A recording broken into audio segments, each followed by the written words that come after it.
Sorry I'm late, folks.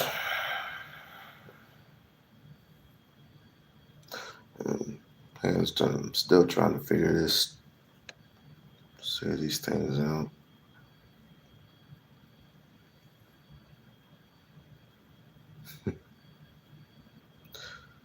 Justice for feminists across the nation. Where do people come up with this stuff? Where do people come up with this, masculine, manosphere, femininity? Where do they come up with this stuff? But anyway, I was trying to change the time to 7 o'clock, but for some odd, strange reason, it wouldn't let me. But then I started working on it and finally it let me change it to 7 o'clock because I don't know.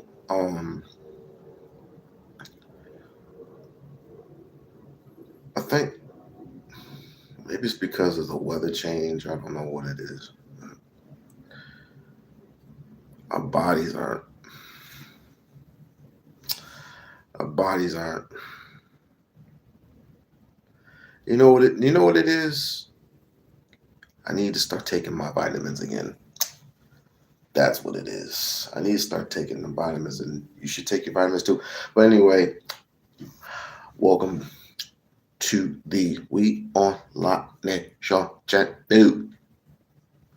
Welcome to the We-On-Loc Nation channel, where you get the latest news,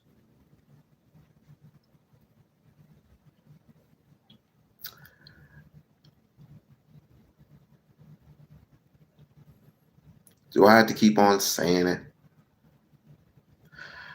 Do I have to continue to saying it over and over and over again? Hopefully you can hear me. Hold on. Yeah. I guess this is a pattern for people who are in cults. I think this is a pattern for people who are sexist. This is a pattern for people who are racist. This is a pattern for people who are feminists. I don't know what it is, but I think my grandmother was totally correct when she said that we're living in our last days. And I was 5 years old when she said that. I'm 45 years of age, and the things that are coming into fruition, the whole Trump administration, him being a dictator,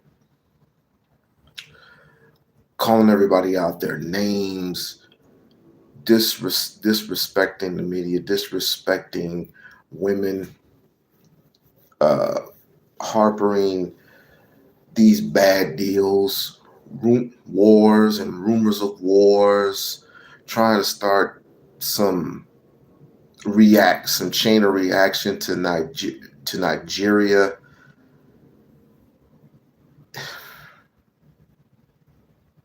She was right.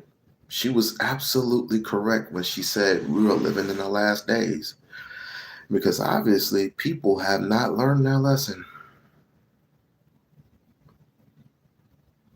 We are living in the last day. Because, I mean, if we're going to bring up scripture, for every time we have a discussion about women and how unruly they are, I might as well bring up the fact that we're living in the Revelation times. When John the Revelator was sitting by the beach or whatever, and the angel came to him and took him places where,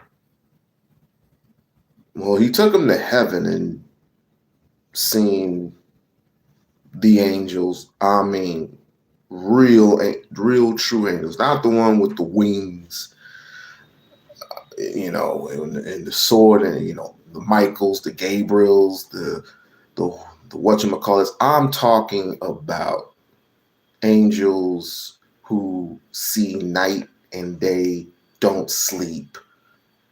I'm talking about those angels. I was tripping. I'll even confess. I'll confess. One time, I thought I seen the actual angel. And I'm not talking about the ones with the wings. I'll keep that to myself, because obviously, like, We-On-Loc, what the hell are you talking about? I'm like, okay, whatever. If you don't believe me, maybe you need to read your scriptures, since certain, and I'm not saying all people are doing this, but people in the live streams that I'm used to going to, the Izzy bands, the Izzy bands, the Angry Mans, the Kevin Samuels, and it's all starting to, and there's some new Negroes coming up. Hey Barb, there's some new Negroes coming up, but they always like to bring up Genesis and Black Man Unfiltered. They all love bringing up the Bible, how the whore was drying the tears and using the tears to wash Jesus's feet, and using her hair to dry off the water off the feet of Jesus. And how the woman in the garden, how they say, "Come here, woman." Now she is a working girl, and all this other stupid stuff. I said, "Oh, so you don't want a wife, you want a slave."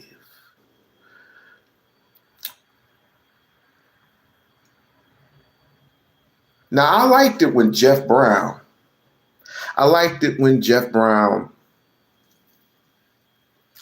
slag, a comedian, a activist, so to speak, but he's a YouTuber, right?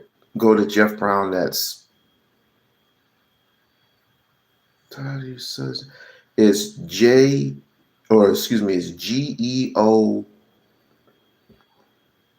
Geoff and then Brown, right?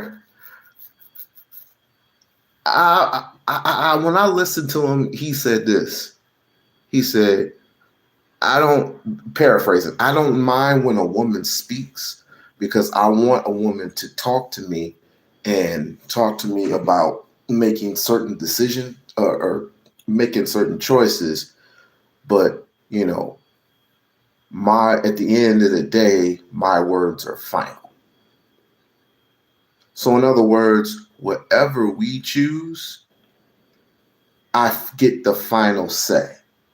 I kind of like that, because I want to listen to a woman speak. I don't want her mute. I just don't want her cooking and I'll give you an example. When me and my wife, we both agreed that it is time to get another mattress.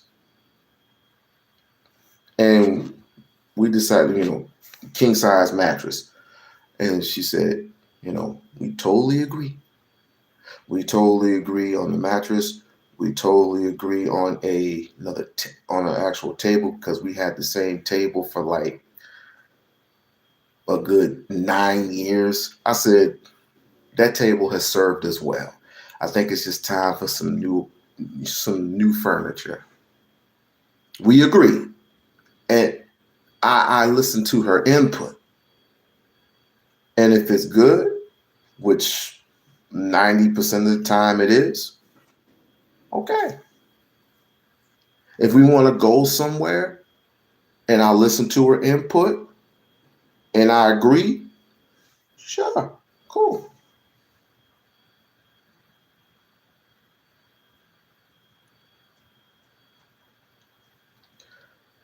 Um, Barb, hellfire and brimstone. You know what? I'm really not in the mood. Um, Again, do I look like Dean Withers?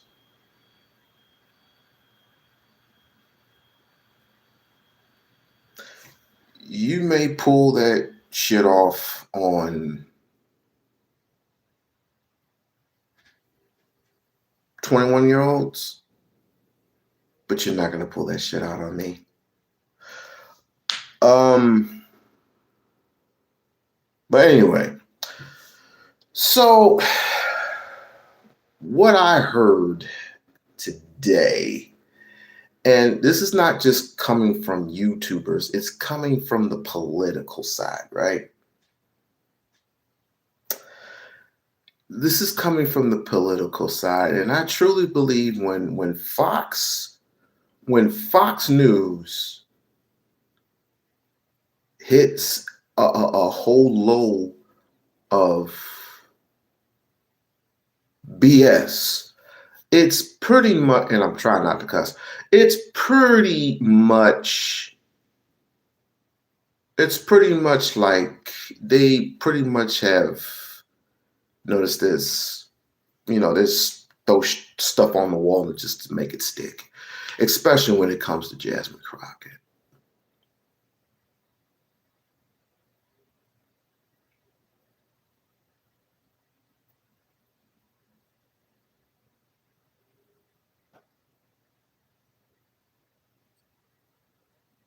Okay, no problem.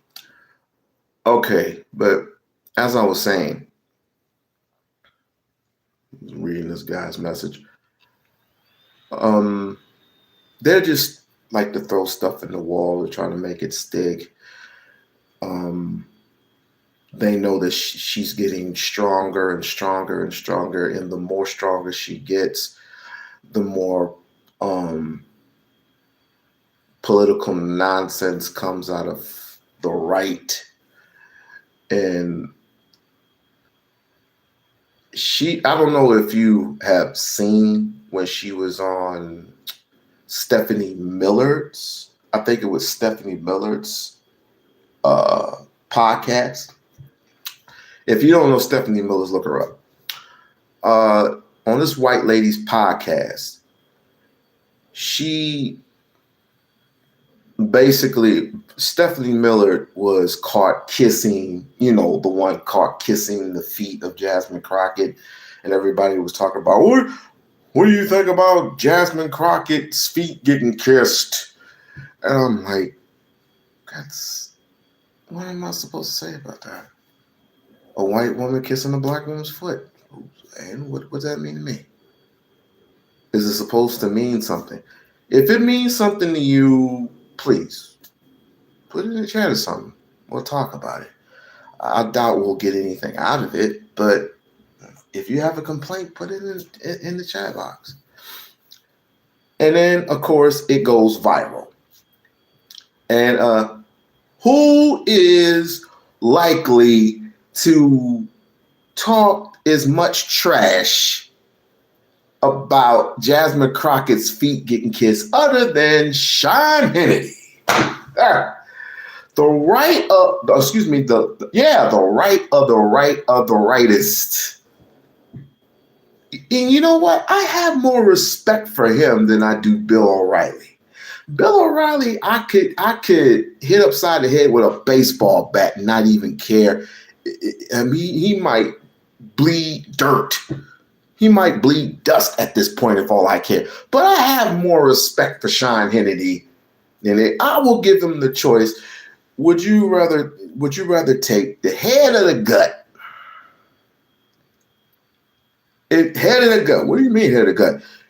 Have you ever seen the Lost Boys or the Last Boy Scout with Bruce Willis and Damon Wayans, trust me, you know what head of good means. I will give him more respect than that. But anyway, she was on there, and of course, he filibusters. He asked all types of, crazy questions. How does it feel to kiss in Jasmine Crockett's feet and blah, blah, blah, blah, blah, blah, blah. And Stephanie, she held her shit. It's like the same thing as Donald Trump falling asleep, him losing his memory, so to speak, and him being jealous of Jeffrey Einstein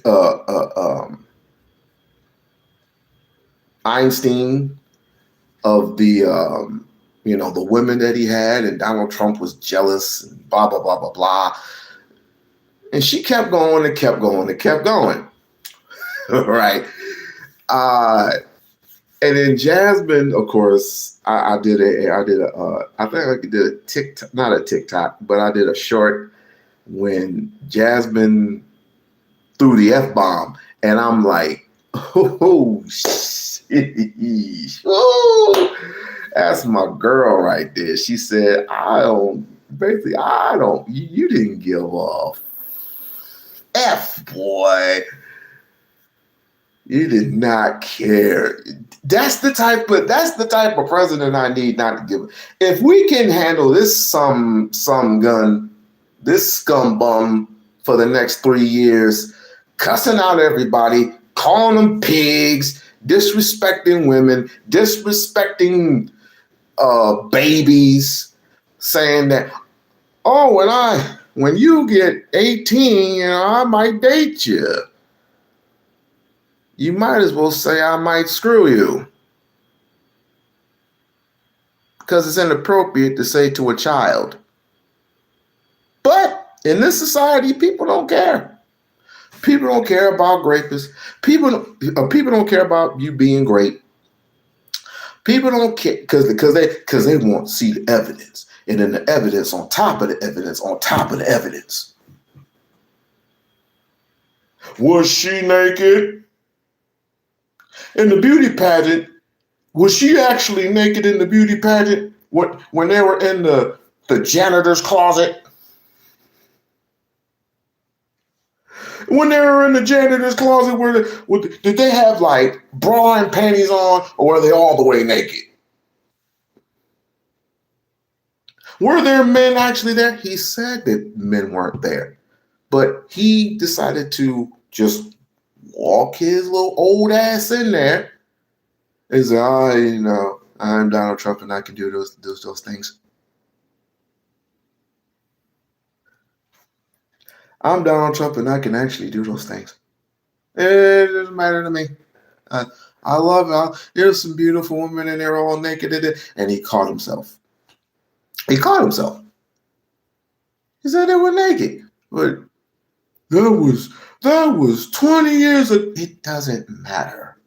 But Eugene Carroll, when Eugene Carroll got raped, why didn't she say something? Why did Eugene Carroll say something? Why did Eugene Carroll say something? Why did Eugene Carroll say something that day? Well, maybe people with power have good influences on you not snitching. Women do fear for their lives sometimes. When men of power and influence threaten you with certain stuff, threaten your livelihood, your job, friends, family, that's narcissism. It's called narcissism. But people don't give a shit.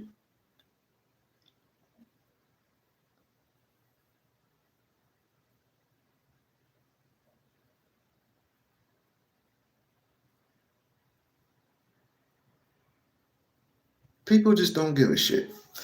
People don't give a shit about human life. Unless it was them.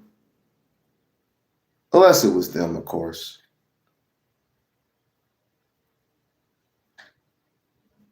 So I don't know. The world is in trouble, and we are living in our last days. But let me not hold you. Stories that immigrants, I imagine some who are not U.S. citizens and some who actually might be U.S. citizens, and what they had to tell you guys. Yeah, so first of all, we heard the story of a U.S. citizen who was on her way to work. And as she tried to tell them, listen, I'm a U.S. citizen, they would not listen, and she was taken into custody. We also heard about just the conditions, the horrific conditions that human beings are being kept in, the unsanitary conditions. But here's the reality. We went to LA. I've been to Chicago to hear stories about, how much force is being used when people are being detained. But I can go right home. And I know the stories of my constituents. I know about a young lady who's only 21 years old and had consistently showed up to her appointments, and she was nabbed at one of those appointments. Her family said, make sure she's got her diabetic medication. They tried to give it to them. They would not take it. Ultimately, 5 days later, when they didn't give her medication, they had to take her to a hospital. They then put her back into custody. And ultimately, there were issues with literally, I won't get so graphic, but involving urine and some other things. Feel free to get graphic. Well, there were allegations that because they were actually depriving them of water, that they literally were having to drink their own urine. This can't be America.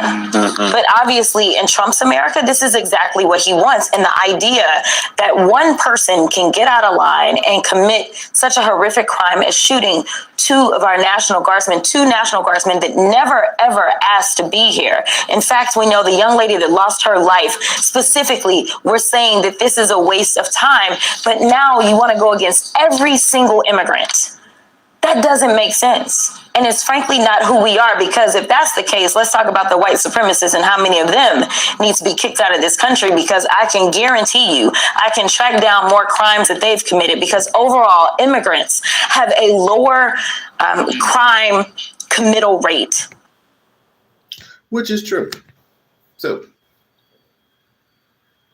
that's disgusting too. I guess this is how we're going to treat the innocent. And if we're going to treat the innocent like this, I could just imagine how the guilty would feel. It doesn't make any sense, but I'm going to have to play that part again. But here's the reality. We went to LA. I've been to Chicago to hear stories about, how much force is being used when people are being detained. But I can go right home. And I know the stories of my constituents. I know about a young lady who's only 21 years old and had consistently showed up to her appointments, and she was nabbed at one of those appointments. Her family said, make sure she's got her diabetic medication. They tried to give it to them. They would not take it. Ultimately, 5 days later, when they didn't give her medication, they had to take her to a hospital. They then put her back into custody. And ultimately, there were issues with literally, I won't get so graphic, but involving urine and some other things. Feel free to get graphic. Well, there were allegations that because they were actually depriving them of water, that they literally were having to drink their own urine. This can't be America. And if Trump continues to like, share, and subscribe to the channel, like, share, and subscribe to the channel. And if Donald Trump wants to go this route, then he might as well treat it just like he treated his last administration, putting babies in campuses,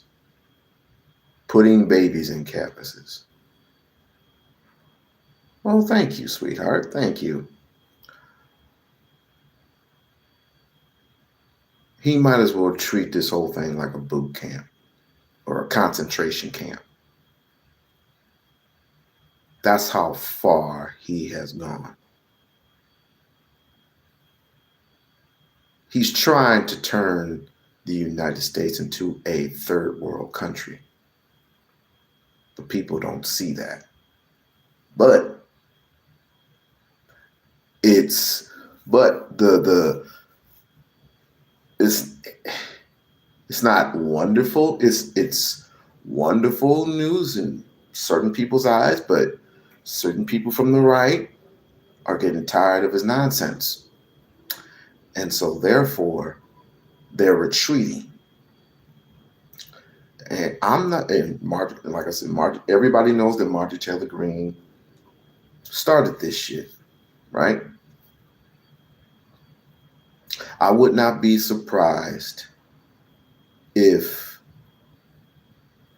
what's his name? Mike Johnson jump ship too, but he won't. I wouldn't be surprised if any of those flunkies jump ship because they are tired of his nonsense. And people forgetting he is 80 years old. 80 years of age, senile, acting like a damn 12-year-old,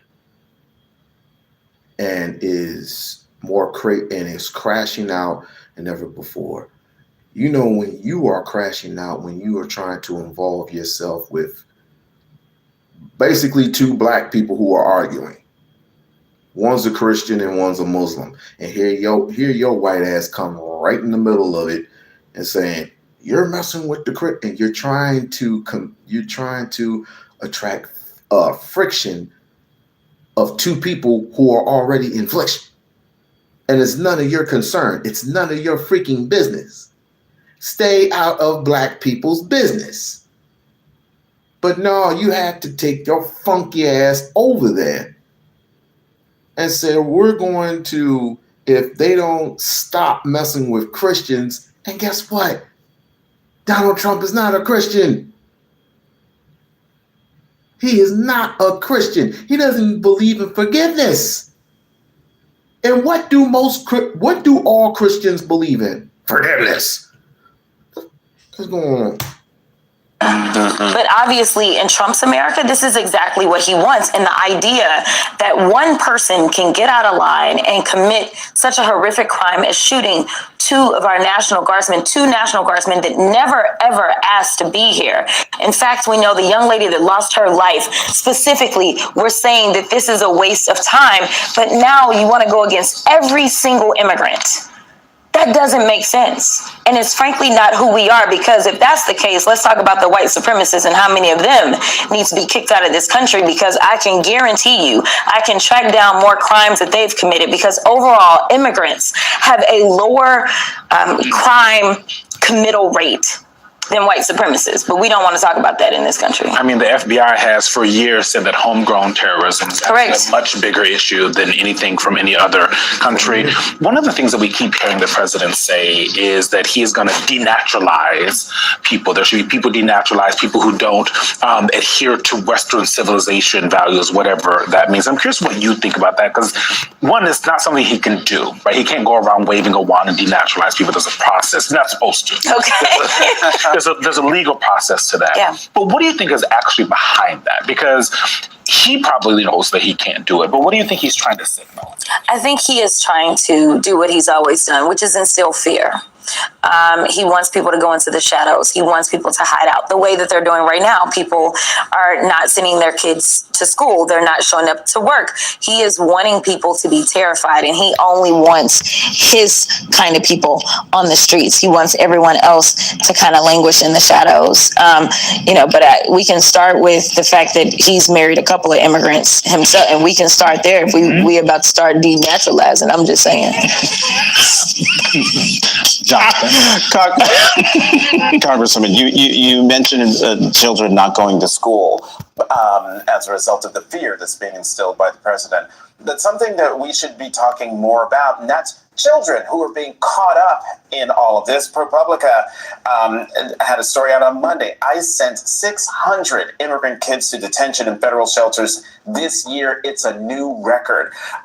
In a majority of the cases we examined, kids ended up in shelters in ways government officials say they never would have in the past, after routine immigration court hearings or appointments, or because they were at a home or a business when immigration authorities showed up to arrest someone else. Once children are in shelters, the government is making it harder and harder for relatives or other adults who act as sponsors to get them back. The average length of stay has grown to nearly 6 months, up from 1 month during the presidency of Joe Biden, public data shows. Yeah, this is the pro-life party. I just want to be clear. This is the party that says that, they care so much about life until life actually shows up at their front door. And this is also the party that supposedly is about Christianity. And I just imagine what they would have done to a little baby Jesus, but that's a whole other issue. It is really so heartbreaking.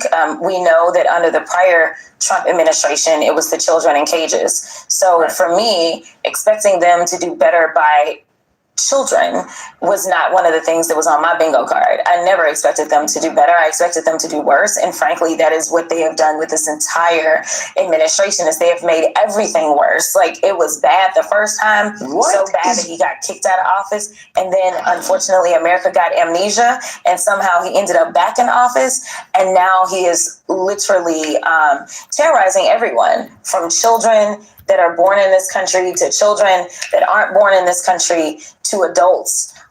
It is really sickening. And if we are really going to get back to where we are truly great in this country, it is going to take really looking at your neighbors and seeing their humanity. Mm-hmm. He was able to dehumanize people during the election, whether it was trans folk or whether it was the immigrant. He dehumanized. And if you study anything about the Nazis, that is where it all starts, is the dehumanization. And none of us should be sitting by, even if we're not trans, even if we're not an immigrant. You have to understand that the dehumanization will come in for Black folk. It will come in for women. It will come in for everyone. And that is why we unfortunately got here. But if we recognize where we went wrong, hopefully we can get back on track and recognize that our strength lies in our unity, because there's so many more of us than there are of them, this hateful, venomous regime that we're living under right now. Councilman, you sound like somebody who might be in a higher office with what you said today. Yes. Sorry, but okay. Sorry it took me so long. I found what I was looking for. But in this case, until they win the prime, until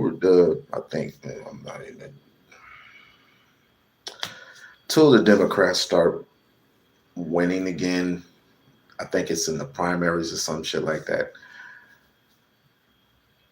this type of stuff is going to continue through the Donald Trump administration, because all he wants is war. Propaganda. Stupid shit. It's just stupid. And when they get those seats back, he's bye-bye. He's going bye-bye, impossible. I hope he goes to prison for the rest of his life. I hope he does. And then maggots can go on and have a frenzy. They can go on and have as many fits as they want to. They can go on and talk as much shit as they want. Just like, I don't know who the hell this woman is, but let me put this in reverse.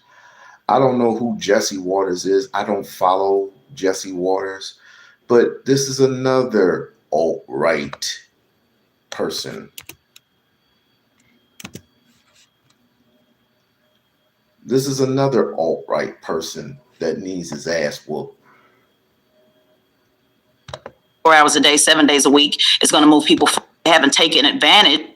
I would assume, where I guess you have to wait for that, exploit that to promote his ads, his presence, and to minimize everyone else's. That was the whole game plan there. I think it's terrible that they haven't taken advantage of the clear opening that they have in order to galvanize the folks. So I don't think that just talking about Trump 24 hours a day, 7 days a week is going to move people forward. I think the money should be spent on the ground, training folks, getting the bench ready for midterms. Jesse Waters then follows up the conversation with discussion of Barack Obama, right? Why are people so upset with Trump? Why is Barack Obama constantly talking about, Donald Trump? What does this have to do with? Barack Obama can't get Trump's name out of his mouth. Everywhere he goes, it's Trump, Trump, Trump. What's wrong with Barack? What? Absolutely hysterical that they would try and criticize, someone bringing up Trump, okay? Especially trying to target Barack Obama when Trump is constantly talking about Biden. When Trump is constantly talking about Barack Obama. This is the same group of people that constantly want to talk about, we got to leak things in the past. He's not president, okay? Trump is president. But yet, despite Trump being president, who they blame everything on? Well, this has to do with Biden. Well, this has to do with Obama. Well, this has to do with such and such. There was always a passing of guilt. There's always a deflection of blame. And we see this same mindset, as I said, from the lineage of evil, we see the same pattern within the voter bloc, within the white ignorance of the Republican Party, where it's always, it's the Jews' problem. Oh, it's black people's problem. Oh, it's Muslims' problem. They're always deflecting blame instead of taking accountability. But yet they'll be the first ones to tell you to take accountability for your behavior, for your actions, in some cases, for the race of people. So this one black person, Yes, he is is he a male? Is that a question? Yes, he is a male and he is a Fox News person. I'm not saying he's following the footsteps or he's following the same alignment as the Jesse Lee Petersons or the who's the famous one? I mean, they're all pieces of trash, but who's the more famous one other than Sean Hannity? Because I'm gonna put Sean Hannity up at that top rank as being the most ignorant white men on the face of this planet. But there are others who have tried it. I just can't name them all because I don't watch them.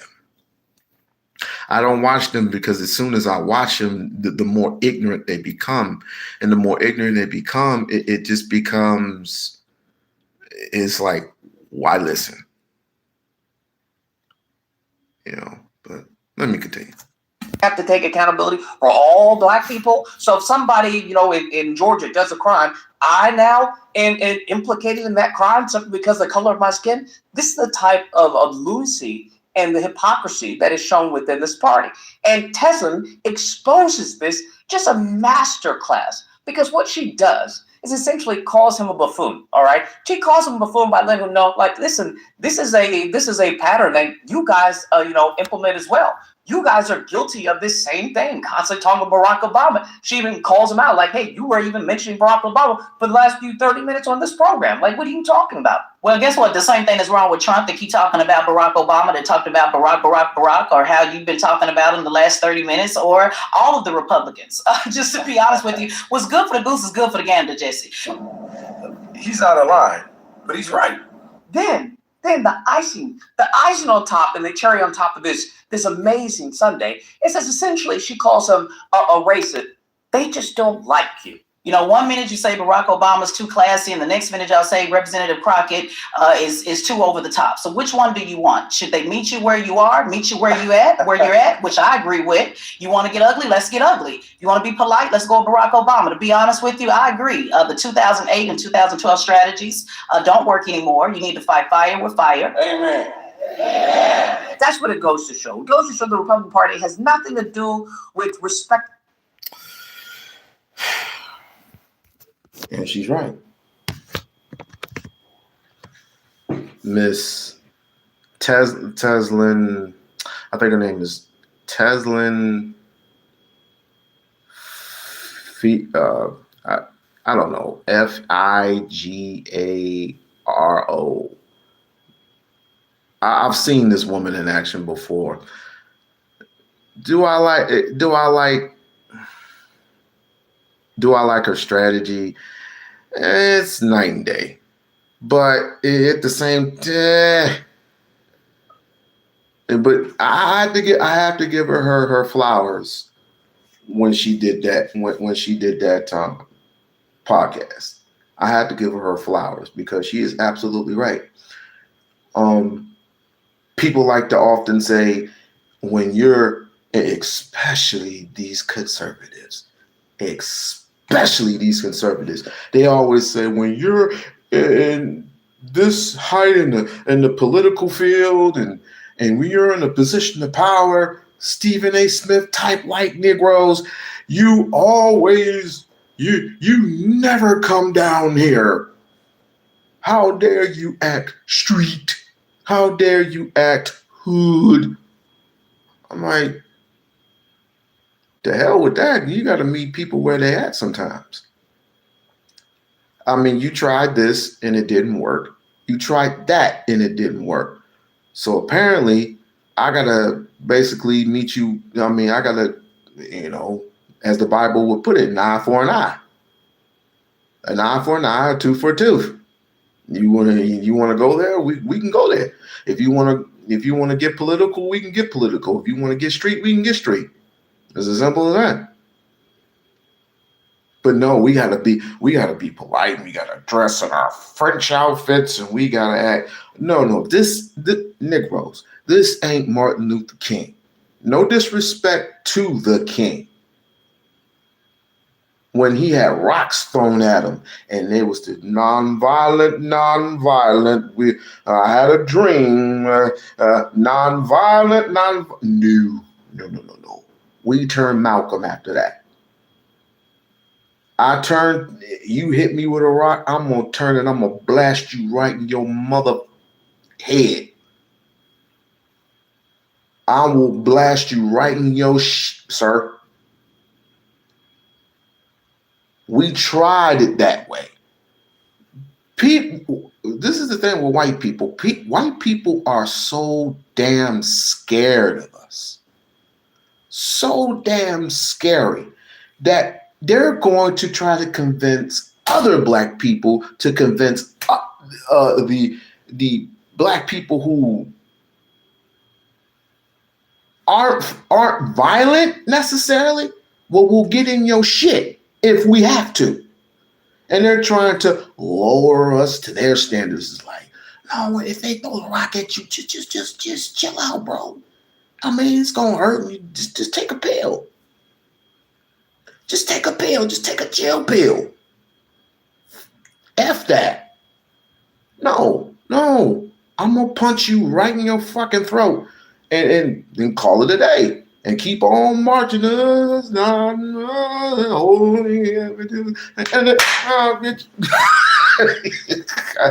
good. I gotta do this.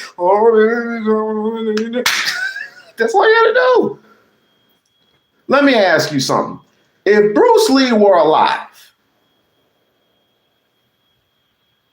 how long do you think Bruce Lee will whoop your ass? How long will it take for Bruce Lee to whoop your ass after he's told you more than once to chill out? But you have problems with black men. Well, let me get you your favorite one. How long will it take for Bruce Lee to kick you right in your throat before he said, stop? I'm minding my own business. Stop. Let me walk my own way. Stop. I told you. I'm sick of the high road. Take the high road. And no disrespect to Michelle Obama. When we go high, when they go low, we go high. Hell no. And I love me some Michelle Obama. But hell to the no. What about 100,000? Be more specific. Hell no. No. Hell no, we won't go. Because if it was her, do you think, that's tricky. That's a tricky question. Because I exert Barack Obama throughout my 8 years. If something were to happen to his wife, if a white man were to spew the N-word or treat her like she was a prostitute, what would his reaction be? That is the general question. That's the $100,000 question. How would Barack Obama react if they called Michelle Obama a nigger and they treated her like a prostitute because she didn't have her hair straightened and she didn't look white? How would she be treated? That's interesting. That is very, very interesting. So going back to what I stated, Negroes will often say that she would be mistreated. She wouldn't be mistreated if she were to act a certain way. If she were to act like she had a husband. What the freak does that have to do with anything? What the hell does that have to do with a human being? What the hell does that have to do with her being responsible for her? Her responsibility is just to be there. Of course, she gets into activities. At the time she was in office. But yet, she's this, she's that, she's a man, she's whatever the freaking case may be. I mean, it's totally ridiculous at this point. I mean, you're treating women like trash. Black women. I don't know about the rest of them, but when it comes to mines, I'm with mines. Let me get this through your thick skulls right now. I don't care about any other race but mine. May I say it again? I don't give a fuck about any other race but mine. And there's variables. There's African Americans, Black Americans, whatever you want to call them. There's Africans from Jamaica, from Haiti, from Brazil, you get the point. You forget I'm Pan-African, right? So in the gesture of it is, I care for my peoples. Thank you for the gift. I care for my peoples. I give a fuck what happens to my peoples. Because it is long overdue. It is way long overdue for us to stand up. Show up and show out. I don't feel now when it comes to the right, Marjorie Taylor Greene, or let me not start with her real quick. When it comes to people from the right who represent that, it's like we don't look at come to the congregation, come to the front, sit your ass down in there in the middle, and we're gonna have a conversation. Other than that, I can give a damn less about the Marjorie Taylor Greenes of the world. She knew what she was doing when she signed that big beautiful bill into law. She knew what she was doing when she was right up front. And when Mystical came on, she was wagging that flat ass tail of hers. Shake your face. What? Shake your face. Show me what you're working with. She was doing all that shit. Donald Trump was smiling and But now that's gone astray. Now that that's gone awry, they're like, I'm quitting. I'm quitting because I'm being threatened and he won't vote for me. Who cares? I don't care if Mike Johnson quit. But guess what? Jesse Lee Peterson. Know this name. Jesse Lee Peterson. He is consistent. He is a clown. He is a class clown. But he is consistent. Please, put him in the back somewhere. We'll deal with his ass later. Put him in the back somewhere. I mean, I would love to have a conversation with Jesse Lee Peterson one of these days. Just put him in the back. We don't want to talk to you right now, Jesse. Just stay your ass over there. That's one of the uncles you don't want to invite to the house because he'll have that long conversation. Are you committed to God? Do you believe that women are holy? Do you believe in God? Do you believe? She doesn't have a position. She's supposed to cook and clean. She doesn't want to do those things because she is unholy. Just like the women in the Bible. Half these Negroes, all they do is go to the Bible whenever they're talking. I get sick of it. I get totally sick of it.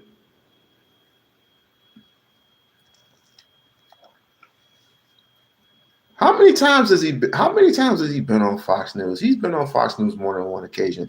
And even they get sick and tired of him.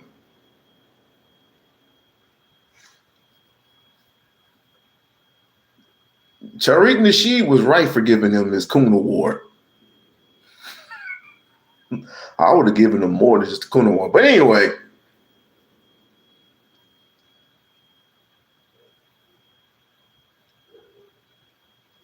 What else is in the news today? Nothing of importance but the same old nonsense.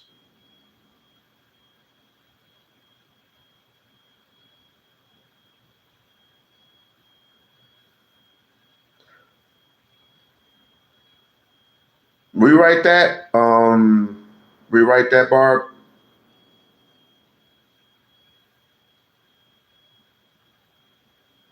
I have to admit, when the same universal things happen over and over again,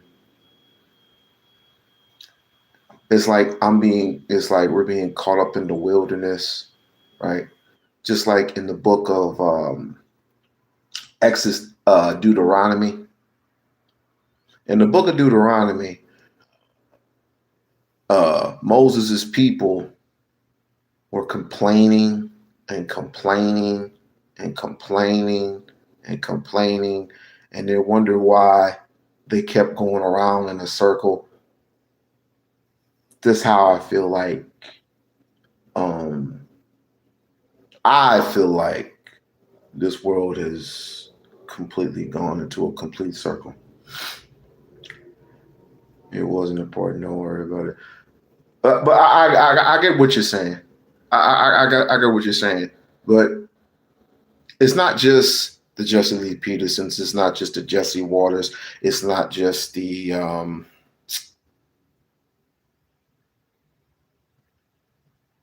damn. I had that white boy in my head, and I can't even say his name. But I don't watch him anymore. I watched this dude a couple of times. I have to look this guy up. But at any rate, I'm going to continue with this because there is some shocking, this might be important news, This might be important news when it comes to Jasmine Crockett, and here it is. Facts. Oh, these are facts. No, what I just said. Okay. You reportedly told CBS News Texas that you would make a decision about whether or not you were going to run for Senate by Thanksgiving. Thanksgiving's over. Thanksgiving's over. We have you in the primary poll from the University of Houston and Texas Southern University. 31%. You're not even in. 31% for you, James Tallarico 25, Beto O'Rourke also not announced 25, Colin Allred 13%. It is post Thanksgiving. Do you have to whether or not the data told you that you? I will be perfectly honest because y'all know that I'm too transparent and my team will probably get mad. The data says that. So when it comes to the primary, she is up by a lot of points. But if we were to do our jobs, she might be up even more. I don't know how it works when it comes to polling, but we have, of course, we have our petition that I tried to give out. I just went to her. There's so many fucking apps. I did Instagram, Facebook, some other stupid ass app that I'm not even used to going to, because I only go to two apps. I go to Instagram and I go to Facebook, and of course I go to YouTube. But you can't send anything to YouTube to anybody. And then I sent it to her. I sent it to her email. That's as close as I can do. I called and I'll let her secretaries, her team, her secretary knows that we have a poll out for, if they go to change.org/swearing Jasmine Crockett for U.S. Senate. And speaking of that, last time I checked, we were up about 300 and something. I had to check that shit out. We were up. And I do appreciate everybody who is supporting, who had supported for Jasmine Crockett for U.S. Senator.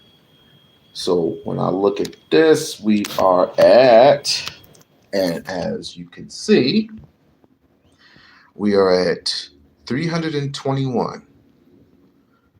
So, and until she said it's over, until I'm gonna call, and again, I'm gonna do my due diligence, and I'm gonna call tomorrow, both in Washington and in Texas, and I'm going to call the office. I'm going to call her offices, and I'm going to let them know that we have a poll out for and how we can get this in. So I don't know if this is going to count. I don't know what, but we're going to try our best to shout to the heavens that we need to get this woman into U.S. Senate. But for those who have participated, thank you all so very much. Continue and spread the word out. Spread the word out and let the people know we're riding for it. We want her to get into those seats. We'll get into that position. Excuse me. I'm learning as I go along, and Barb is helping me out. She is helping me out.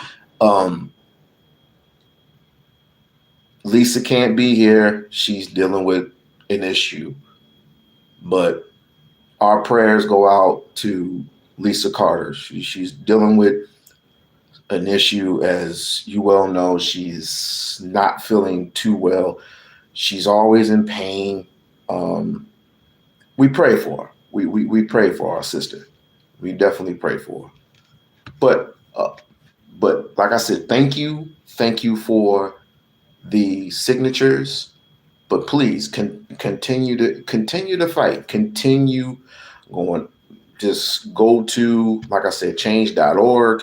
Swear in Jasmine Crockett for U.S. Senate. Thank you. Let's continue. Data told you that you. I will be perfectly honest, because y'all know that I'm too transparent, and my team will probably get mad. The data says that I can win. Here's the deal, though. Data is only one part of the equation. You have to be able to execute. And the state is 30 million people. It's a $100 million race. As well as, we need to be able to take advantage of the fact that the Republicans are fighting right now, and they may have to go to a runoff. And we also need to make sure we have what I consider to be a strong slate. People that can also raise money, people that also have kind of different groups of people that are attracted to them. And so it's more so logistical than anything at this point in time. But for sure, we did not stop our evaluation, because the evaluation made it clear that the coalition that won on November 4th, Black and brown folk, when you look at the numbers in New Jersey, when you look at the numbers in Virginia, it was making sure that Black and brown, number one, showed up and voted the right way. I am the leading candidate when it comes to those two specific constituencies. And so it does make it to where I am very formidable, regardless of kind of what people may want to put out into the atmosphere. The numbers are the numbers. So we will see if execution is something that looks like a reality in a state of 30 million in basically a year trying to get this done. So you still haven't made a decision? Because to me, that sounds like someone who is like this close. I am closer to yes than I am no. I will tell you that. But regardless of what people think, strategy matters and execution matters. And there are a lot of people that don't believe in Texas. And so for me, if I am going to tell people that they need to believe in Texas, I need to not only have numbers on a piece of paper, I need to be able to tell them this is exactly how we're going to get there. And part of that equation, for me, again, comes down to what type of ticket, instead of relying on one person to kind of carry the load, what type of ticket. So I've actually been talking to other candidates, potential candidates as well, trying to recruit them. Being up and down the ballot up and down Texas. Up and down, to make sure that it's not just the top of the ticket that everybody's looking at, but instead it's not like I can get around Texas by myself. It's having other people that can also. How does the young people? How do the young people do it? That's gay to me. But the women, that's for women to do all that shit. Clock it, however y'all say it. I can say it, I just don't want to mimic the shit. Like, I still don't know what 6'7" is. I'm still trying to ask my children and my nieces and my nephews, like, what the hell is 6'7"? What is that shit? And then I say, one time she was saying the same thing on another podcast, and I said, clock it. And my daughter heard me say that, and she looked at me and was like, oh, Dad said clock it. Like, oh, I guess so. Y'all gotta come up with your dictionaries of all these ad-libs and memes and shit like that. Clock it. Well, I'm telling you, clock this. Clock this and go to change.org. Once again, go to change.org/swearing Jasmine Crockett for U.S. Senate. Now on to other news. How was your day? My day was great. How was everybody's Turkey Day? I forgot to mention. I don't celebrate that shit, but how was everybody's Turkey Day? How was everybody's Turkey Day? They go see the loved ones. You did the wife or the girlfriend thing, or the boyfriend or the husband, blah, blah, blah, blah, blah. Y'all seeing y'all. I mean, I got a new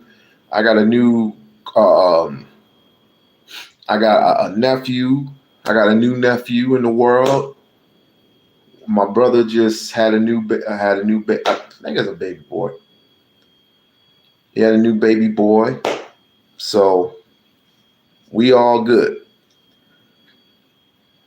Are you a Trump fan? You want to ask me that question again? You want to ask me that question again?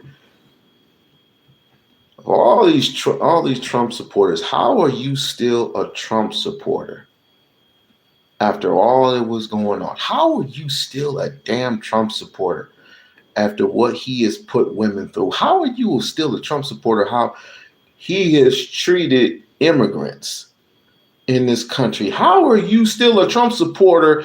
How he's treated black people,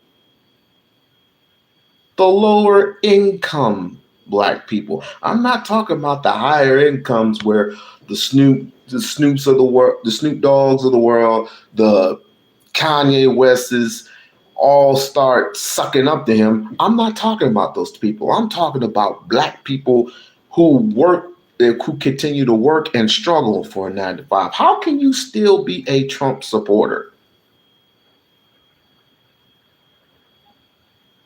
How can you be? That makes absolutely no sense. How can you support an actor? How can you support a realtor? How can you support a person who has no connection to politics, no connection to the military, but yet once he points up his finger, you're going to look up and you're going to look at his finger. Whatever he does, if he takes his finger, puts it in his asshole and swirls that shit around and he goes like this, y'all gonna lick that shit up. That's how dumb people are. If he were to say something about your daughter, some inappropriate shit, but I refuse to repeat. If he says some inappropriate shit about your daughter, how would that make you feel? Why would you still support fucking Trump?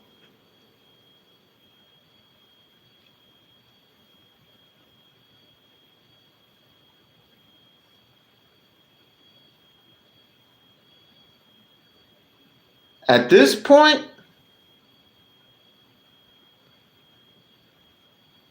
what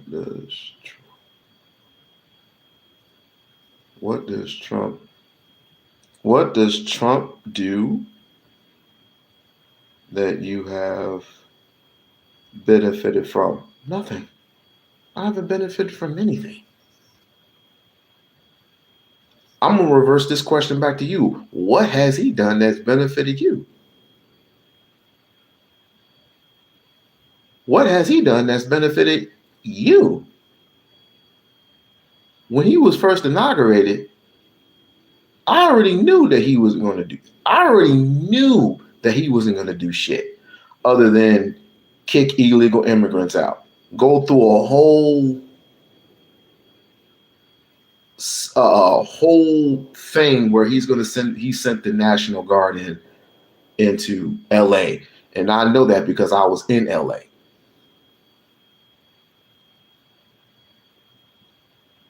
It's not a he, it's a she, stupid. Dude, okay. Thank you. Because I was about to kick your stupid ass out for acting stupid. Stupid. But anyway, you're asking that. Oh, I thought you were. Okay, right. Well, you know I'm paying attention. Just trying to be, trying to communicate. That's all I'm trying to do, Barb, is communicate. That's all I'm trying to do. And yes, anybody who's being disrespectful, please. Let's be logical. Let's be logical.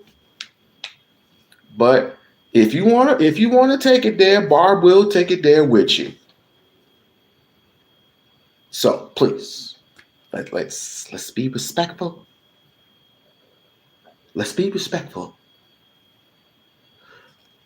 But anyway, where was I? Yeah. What has he done? What has Trump done for you specifically to make you believe that he's going to change this country? Absolutely nothing. Has he changed gas prices? No. I'm gonna go slow. Has gas prices lowered in the past 9 months? No. Has food prices lowered in the past couple of months? No. Has your rent gone down? Is there a stopgap rent, a policy in place for rent not to go up every single year or every single month, however the case may be? In some cases, I don't know. I'm in the state of Nevada where my rent is raised every year. Has it changed? Has there been a stopgap for rent in this country in the last 9 months? No. I know California is definitely high. Here in Nevada, it's high. Why do you think everybody is moving here? What has Trump done his due diligence in the past 9 months, other than sending the National Guard, sending the military, which is illegal in the Insurrection Act of 1807? Has he done his due diligence as of late? No. Be honest with yourself. And I know some of you white boys think he's the greatest thing since sliced bread because you hate niggas. He's the greatest thing since sliced bread. He's the greatest thing since, I don't know. But all I know is this. He's taken it back to a place where if we have to deal with it on a low level, then we will deal with it on a low level. But for right now, it's not like we're in survival mode because we've been in survival mode. There's nothing that we have gotten used, that Donald Trump has stated that we're used to already. We're still dealing with Klan members. I'm from Lansing, Michigan. I'm from fucking Lansing, Michigan. I deal with this shit all the time when I'm at the Capitol. When your Klan buddies want to come and talk they shit all day. When the skinheads want to come across the Capitol, when the police station is right across the street. And they want to bring their rifles, they want to bring their guns. But as soon as the Black Panthers want to bring their guns and they want to bring their rifles, it's a problem. But these regimes, these alt-right people want to bring their guns and they want to bring their rifles because they want to protect the Second Amendment. Right up in the Capitol, talking about how they're losing the nation. Well, guess what? Donald Trump is right there. He is, again, I said this before, he is the face. He is the face. Why is he messing around with Israel? Not Israel. Nigeria. Why is he messing around with Nigerian people? Why?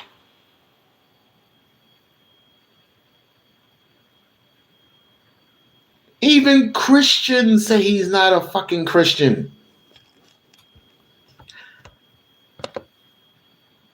I hate doing this.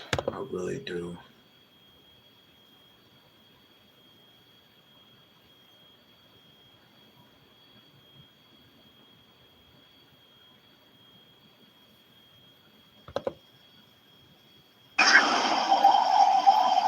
From an economist, right? You said it will improve the set of circumstances. Sorry, I read another text from my girlfriend. Repeat what you were saying.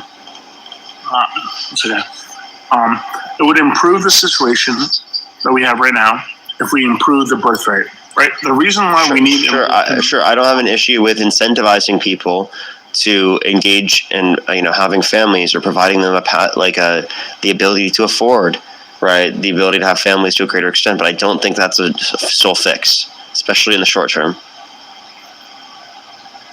Okay, fine. Not in the short term. So then, but here's the one positive thing that Trump's doing. Okay, by doing his little show, I'll say it's a show because what he's doing is by deporting people, it discourages people from illegally immigrating. Right? That's fair to say. Whatever you have to say about it, that's what's happening. Now, that's creating a deficit in jobs. Right? Now, all these people are at home playing video games and all this bullshit. Now they have jobs they can get. So instead of living in mom's basement, they can go and work now. Do you have any evidence? How did you know that? Are you following me? What? How did you know that? People who are already in the country have an increase in the employment rate given an increase in immigration. And that's what we've seen in the past 20 years based on the pattern of immigration. All right, you're looking at Bureau of Statistics, okay? Now, are you looking at everyday people? Are you looking at the dude who fucking says, hey, I can't find a job every fucking week. I haven't found a job in like 3 months. Yeah, that's not because of immigration. People, what? Wait a minute.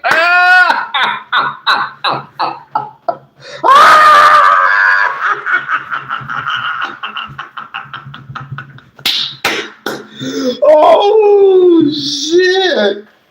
Wait a minute. Pull it back. So, white folks. So this is what it come down to. You afraid the lowest of the white folks are afraid that they can't find a job because of immigrants in this country. Really? Legal. Let's start with legal. They're creating jobs. Here in America, they are creating jobs.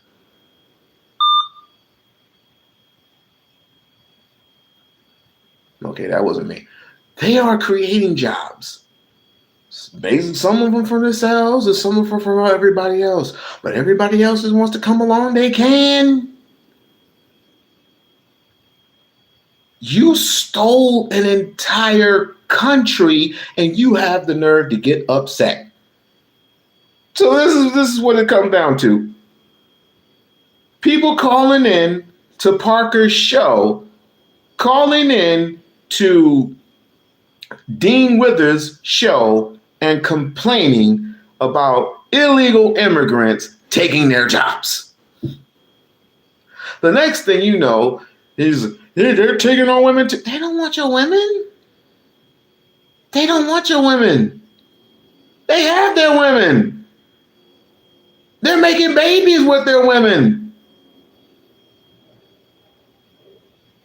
Do you understand? They don't want anything to do with they don't want anything to do with you. But according to the Constitution, right? According to the law, 14th Amendment, once you step foot in this soil, you are treated like a human being just like everybody else. You have you have problems when Africans come in the country, but you have no problems when South Africans come in the country. White South Africans come up in here. You don't have no complaints for them. You will kick Hispanics out, Jamaicans out, and Haitians out, but South Africans are in the country. White South Africans are in the country. That is insane. That is insane to me. That is totally insane. And you listen to this mother. Are we bad? No, what I'm saying is, I look for the. No, I hear more about cities and large populations, rural places. You don't care about rural hospitals being open? No, not really. I don't care that fucked. That is so fucked. It's not that fucked. It's not that fucked. Yes, it is. Yes, it is. You don't care about rural hospitals. It's nuts. Because, people in rural areas, they have restricted access to care, and they won't be able to find an area to be able to get access to care for miles upon miles upon miles. And you're essentially just saying they should be left to themselves. But that's fucking selfish, messed up, and fucked. What they wanted. I don't care. I don't care that people in rural areas are more red. I still think they should have health care. I still think that they should have food. I still think that they deserve dignity as human beings. I disagree with them economically speaking. I disagree with how they voted disproportionately, but I absolutely believe that they should be taken care of as they are still fucking Americans. They are still people in our communities. And I believe that people in our community should be taken care of regardless of their political ideology. Parker, they can get in an Uber and go to the city and then get their health care. Get in an Uber and go 30, 40, 50 miles in these circumstances? Yes. You think the average person can afford that? That's absurd. And take that long just to be able to get to a hospital is absurd. Bro, what are you talking about? And by the way, if they're in a rural area, you think that they're going to be able to get access to Ubers quickly in a rural area? What are you talking about? Especially in emergencies? I'm saying give the people what they want. Dude, you're being ridiculous. I'm not being that ridiculous. At a certain point... You are being ridiculous. That's white people for you. And I'm not saying all whites are doing it, but and they're not. And Parker's not. He's not for the right and he's not for the left either. But there's certain things to say. Enough is enough. We just want to live our lives. So do we. I would love to be in a position to be competitive. In a position of power, yes, absolutely. But while I'm getting what I'm getting is good, I would like to be in the position to compete, to be a competitor with other ethnicities, other minorities. That's what I would like to do without all the political, without all the racism, but I have to face reality. I have to face reality when it came to Rosewood. I have to face reality when it came to Tulsa, Oklahoma. I have to face reality. That white folks, mostly white folks, rightists, leftists, Klans members, Ku Klux Klan members, skinheads, they don't want you to be in a position to compete. They don't want you to be in a position of power. Hell, they don't want you to be the president of the United States. And it's sad. It is also sad in this time, in this day and age, when it's damn near 2026. And in 2026, we're going to deal with the same situation where Black men despise Black women for being in position of power. They're the Anton Daniels of the world. They're the Anton Daniel creeps who would disrespect a Malcolm X and would disrespect a Black woman like Jasmine Crockett for her being in the position that she is in or going to be in.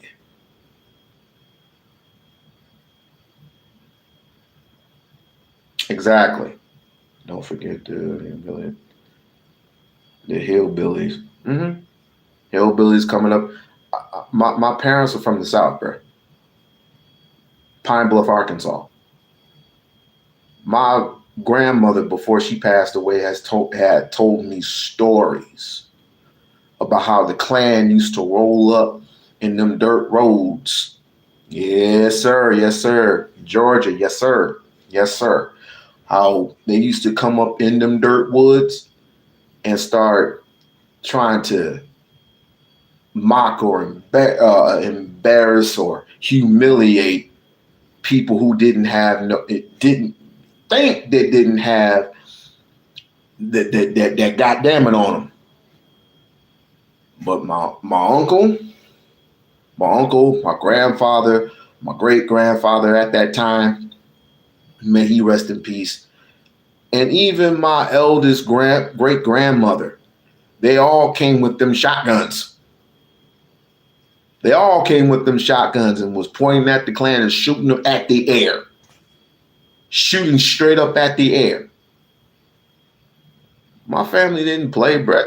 Brett, you know how many Stoudemire?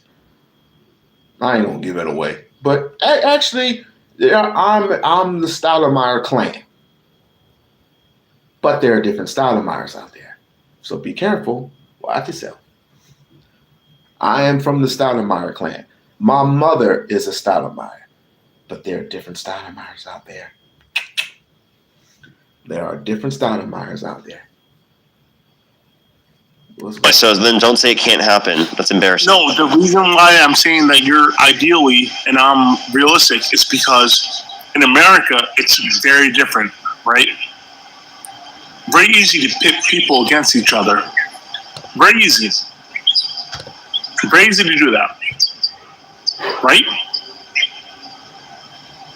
So it is easy for people to put each other against each other by utilizing manipulation, and that's exactly what Trump has done. But that does not mean that you should take people's healthcare access away because they were misinformed. I don't understand it. I don't get what you're trying to do here. I don't know why you're arguing this, because that would harm your own side. How many people have you seen say, "Oh my God, I didn't know I was going to lose my insulin monthly thing because I voted"? Are you actually a Trump supporter, or did you just come up here to say this? No, I support Trump basically. So then why are you arguing for people to lose access to the healthcare because they voted for your policies? Because Trump has a different way of doing healthcare. Where there's one thing that he's right about, right? Obamacare. Wait, I have a question. Wait, do you think people who advocate for the abolition? No, actually, stop this. Do you think people who advocate for the abolition of the police shouldn't be protected by police officers? No, I think that's your job as a police officer. That's your job. You just conceded. Get fucking cooked, buddy. I didn't concede. You just got destroyed. No, I didn't. That's your job. You sign up for a job. Your job is to protect people. Doesn't matter who they are. That's it. That's your job. Right? Don't sign up for the job if you don't want it. That's it. Exactly, and that's what I would say for politicians too. Yeah, mostly. Cooked. No, what are you talking about, dude? You said that people shouldn't receive their access to healthcare based upon the way that they vote, right? So if someone specifically believes something in terms of like the abolition of police, that doesn't mean that they shouldn't be protected by the police. So the same thing would be true in the context of getting access to healthcare and childcare and housing affordability and policies that I advocate for. Even though they voted against it, I still believe that they should be able to get it. Okay? That's called being a good person. That's called caring about your community, even when they make dumb decisions. If you care about your community, you care about the future of the community, right? Who cares? A little pain now will be a lot more gain later. Why are you trying to get me to concede to this? This is so sick. It sounds like you just want people to be hurt. It sounds like you just want. No, it genuinely just sounds like you just want people to be hurt. No, you're an economics person, right? You see the greater good. The greater good. No, don't shut the fuck up. Please. Dude, what the fuck are you No, talking seriously. about, Seriously, it's embarrassing that you're sitting there saying that we're getting a greater good from harming people and restricting them from their access to healthcare and childcare and housing affordability and food. I think that's sick. Look, you just want to maximize cruelty. No, I don't want to. That's what you're doing here. Look, if America never got into the war because people are going to die, then you know what? Then we would have been way worse off now than we were back then. Even though that had nothing to do with anything I just said. Jesus fucking Christ. The concept is the same. Conceptually, it is the same, dude. How? What's the conceptual relevance? We're sacrificing American lives, but you know what? At the end of the day, after it ended, more people were better off. So you're trying to compare a greater good basis. So just because a greater good is achieved from an action does not necessitate that is a good action to engage in. I don't believe in utilitarianism in a principled sense. I think it's absurd, right? I can give you plenty of different examples in terms of that being absurd, but can you at least acknowledge just because you get right, more benefits from something does not necessarily mean that you should engage in that.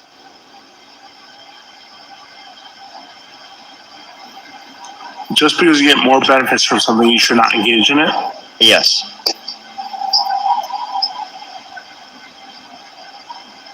Can you give me, Yes. If I were to, what's it called, make a bunch of money from engaging in a lie, right?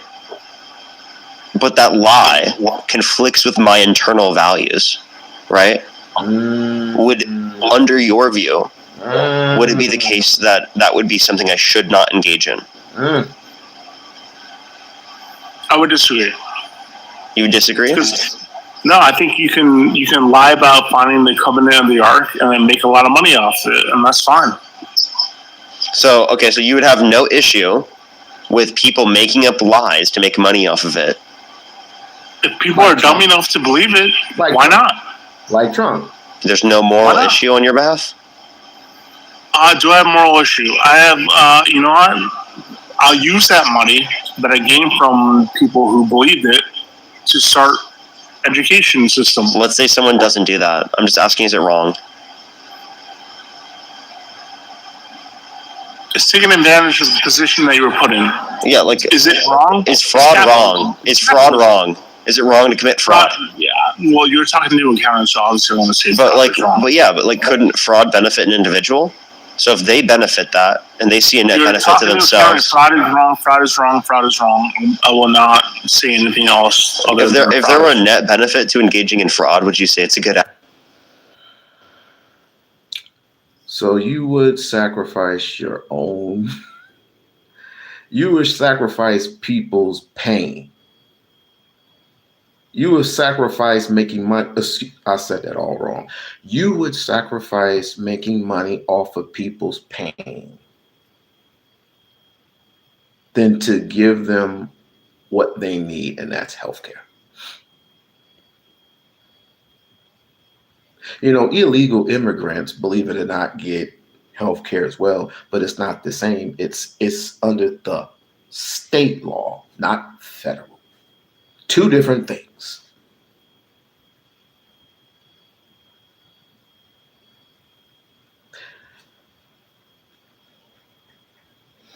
White people, I would, certain white, not all, but most white people I would consider the Sith. And for those who are Star Wars geeks like me, they believe that they're doing the right thing. When absolute in absolute time they're not. They're not doing the right thing. They are not doing the right thing.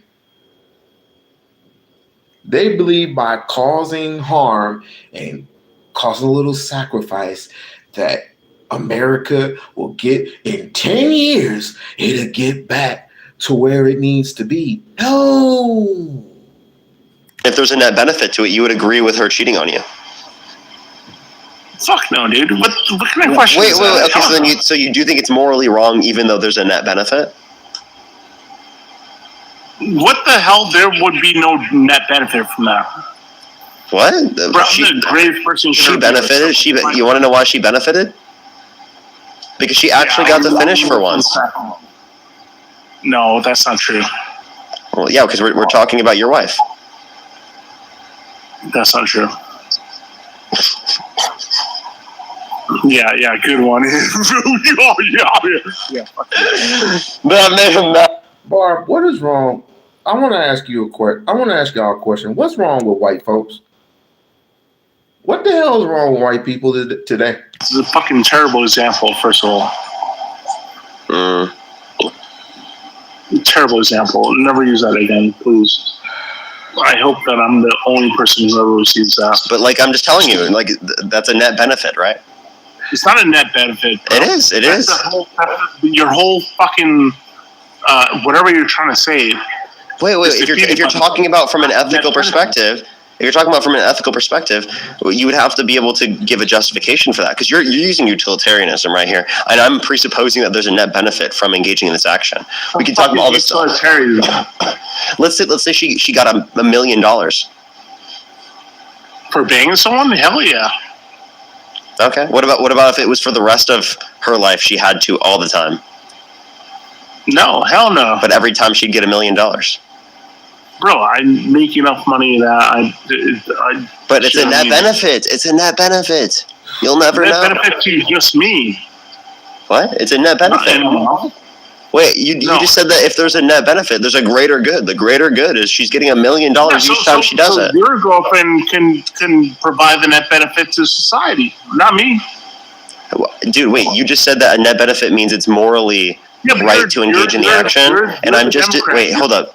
I'm just disproving that, and I'm saying it's not always the case, right? I think we utilize this idea of like there are rules, right? But you can violate this certain rule, given that like it provides this absurd level of benefit that it would make no sense to not do so. Like for example, lying. We think lying in general is wrong, right? That's a general rule. But in some circumstances, it can make sense to lie, as there can be such a benefit from lying that it would make sense for them to engage in that. Like, for example, right, in the context of Nazi Germany, in the context of Nazi Germany, right, it is the case that if you were to tell a lie to a Nazi official and say that you don't have a Jewish person in your attic who's your friend, right, they're not there to save their life, right, that would be a good thing because you saved a life. The benefit was so vast that it made sense to violate the rule. Does that make sense? Otherwise, it doesn't make sense. Like, it's not just going to be in any typical circumstance that there's a net benefit. It's going to be if there's some amazing benefit that meets this particular threshold of violating the rule.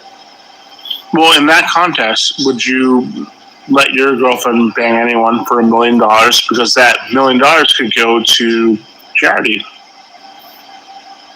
I don't believe that it would meet my threshold of violating the rule.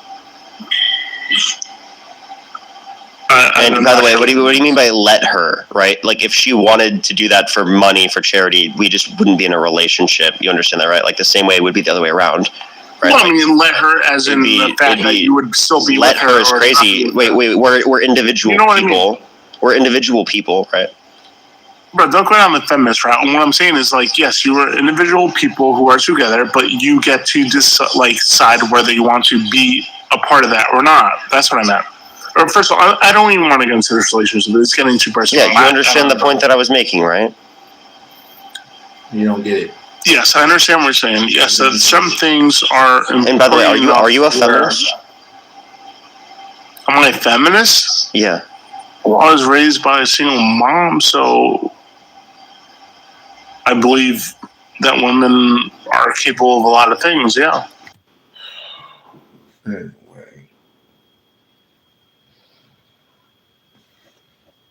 Being strong man in the shit. Just strong man. And gaslighting. So basically he like most, let's see what the is. He's all the way does not give a shit like most white folks do. What's Dean up to? What has he been up to?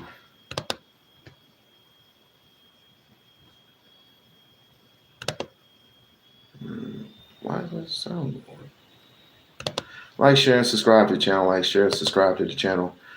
Please please hit that like button, that share button, subscribe, and please also become a member of the We-On-Loc Nation channel. We'll be doing this political shit. I wouldn't say it's political, it's toxic. It's not political. It is basically toxic. It's dictatorship. We are underneath a dictator slash pre Antichrist, because Donald Trump doesn't believe in Christ.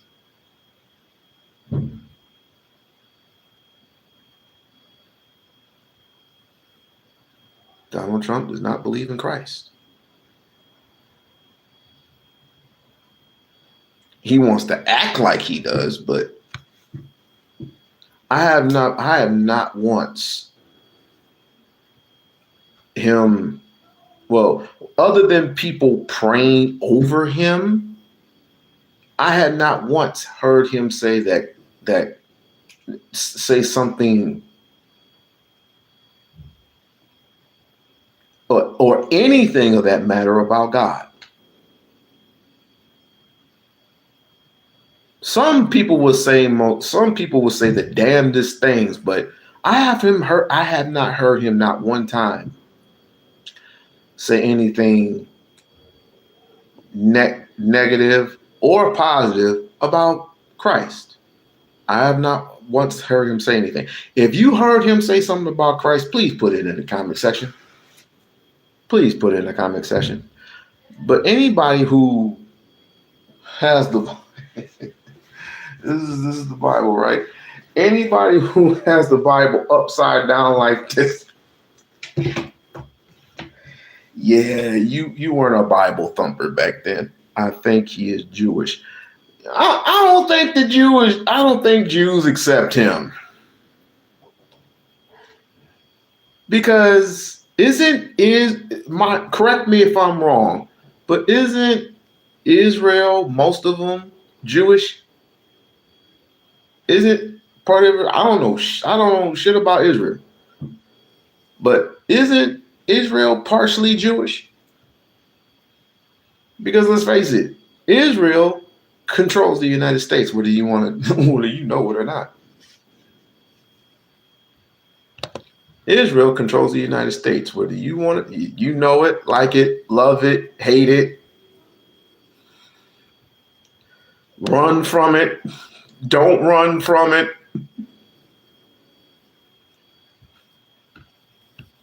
Let me see. What is my man doing? What is my man up to? Oh. Let me just finish my point and I'll be quick here. This is what I'm hoping for. I'm hoping, unfortunately, that Ukraine's going to have to give up some more land. And I'm hoping Putin will be satisfied with that and respect the sovereignty of Ukraine and not do it again. And one other thing that maybe this is like expecting. Wait. Let me just finish my one point, and I'll be quiet. Let me just one point. Fine. So Putin is not going to be in power forever. So let's hope the next leader of Russia says, you know what? Ukraine is a sovereign nation. We're going to respect their sovereignty, and this will be the last time what Putin has done now. This will be it. But the killing has to stop, and it has to stop now. And I'm willing to trade land for peace. Hey, real quick. Expecting Putin to respect the sovereignty of Ukraine is synonymous to expecting a serial rapist to respect the consent of women and girls. Well, I can see your point, but right, because a serial rapist has made it clear multiple times.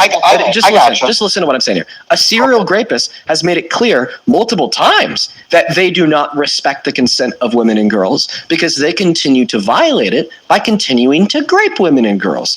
Just like Putin has made it clear multiple times that he doesn't respect the sovereignty of Ukraine because he continues to try to illegally annex it with the means of a use of a tool of ethnic cleansing. He did it with Crimea. He's doing it right now with the Donbass region. And I mean, he's even said in multiple interviews that he thinks the totality of Ukraine is a part of Russia, as it was a part of the USSR.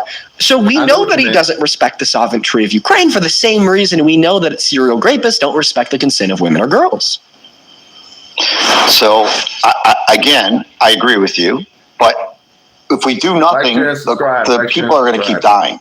And I think that's where you're losing. That's why I think we're losing each other. So what you just said, that statement was factually correct. If we do nothing, people will keep dying. I couldn't agree more. That's why we should do something by stepping up more than we already are and applying more international pressure on Russia in conjunction with the EU, the UN, and any other good country in the world to stand 10 toes behind Ukraine and hold a red line at the illegal annexation of even a centimeter of Ukrainian land. Okay, because if we don't, if we do nothing, people will keep dying. If we just give the land to Russia, people will keep dying. My evidence is Russia getting the land of Crimea, then doing doing it again to Donbass and the rest of Ukraine in 2022 until now. So that's the only viable option to move forward in the true representation of attempting to save as much innocent human life as possible is to hold that red line and to refuse to negotiate with terrorists. You're not accurate about what's going to happen if they do have another peace. You're assuming he's going to do it again, and you may be right, but you may be wrong. All I'm saying is past actions are predictive of future ones. Dean, I agree, but Dean, that they're dying every day. It's got to come to an end, and I'm willing. And I just gave you an argument to demonstrate that I agree that people should stop dying, and the best way to reduce the highest amount of the life of innocent individuals is to hold that red line. So let's go back to Donald Trump, because I think that's what the thing. What I admire about Donald Trump. Talk about whatever you want. Thank you, Dean. And by the way, I appreciate you letting me talk. And I. Strong man in it. Gaslighting. It's discussion because I don't think we need a winner. So I do appreciate it. And so let's go back to Donald Trump. So when he first before he took the president, he said, "I'm going to end the war in one day." Obviously, it didn't happen. And then when he became president, he said, "You know what? I'll have this thing over and whatever. I'm going to get it over." And unfortunately, things have not gone as planned. And what a failure of a president.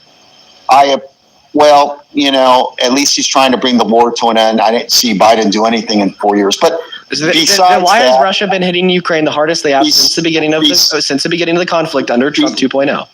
Besides that, okay. Trump has pivoted many a time, and he's bounced from side to side because he's trying to bring an end to the conflict. And I respect that, and I appreciate that. Again, it comes down to innocent people losing their lives on both sides, and I want that to end tomorrow. It's not Parker, it's Dean. I think that we're going to have to disagree on that. You're assuming a posture of the man who Donald Trump is not caring about violence. Well, I can give you a really good reason why he doesn't care about violence. Well, that's fine. I'm open. I'm going to give that reason to you, and I want to hear your refutation. Okay. Sure. Okay, I have a lot of points, so listen closely. One really compelling reason to believe, right, to make you believe that Donald Trump doesn't care about violence is after we had the violent J6 rioters try to kill cops on the steps of the Capitol on J6, like Officer Fanone, Donald Trump turned around and gave them full and complete presidential pardons and labeled them as patriots. If he cared about violence, then he wouldn't reward it. Not to mention that he's perpetuated violence himself. Rape is violent. He was adjudicated for the rape of E. Jean Carroll.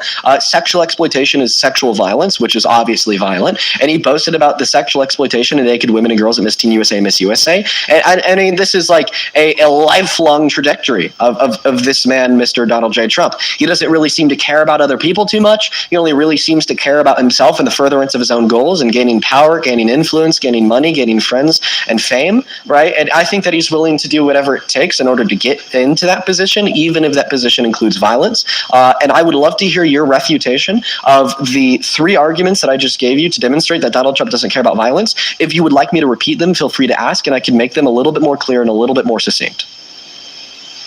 No, I think you're very clear.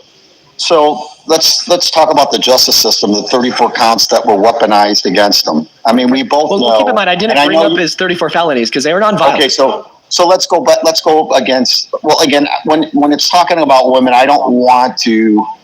I mean, I have to be careful. How many years before she brought this up? Was it 20 years or 15 years? It was 23, which I don't think it's a good argument to. Well, what difference does it make if it was 1 year, 20 years? What difference does it make? What difference does it fucking make? You see all the escapism going on with these people? I wasn't there. I don't know if it was true. I have two daughters, so I don't know if it was true. I'm just saying 23 years leaves some doubt in my mind, the validity of it. That's all I'm going to say on that.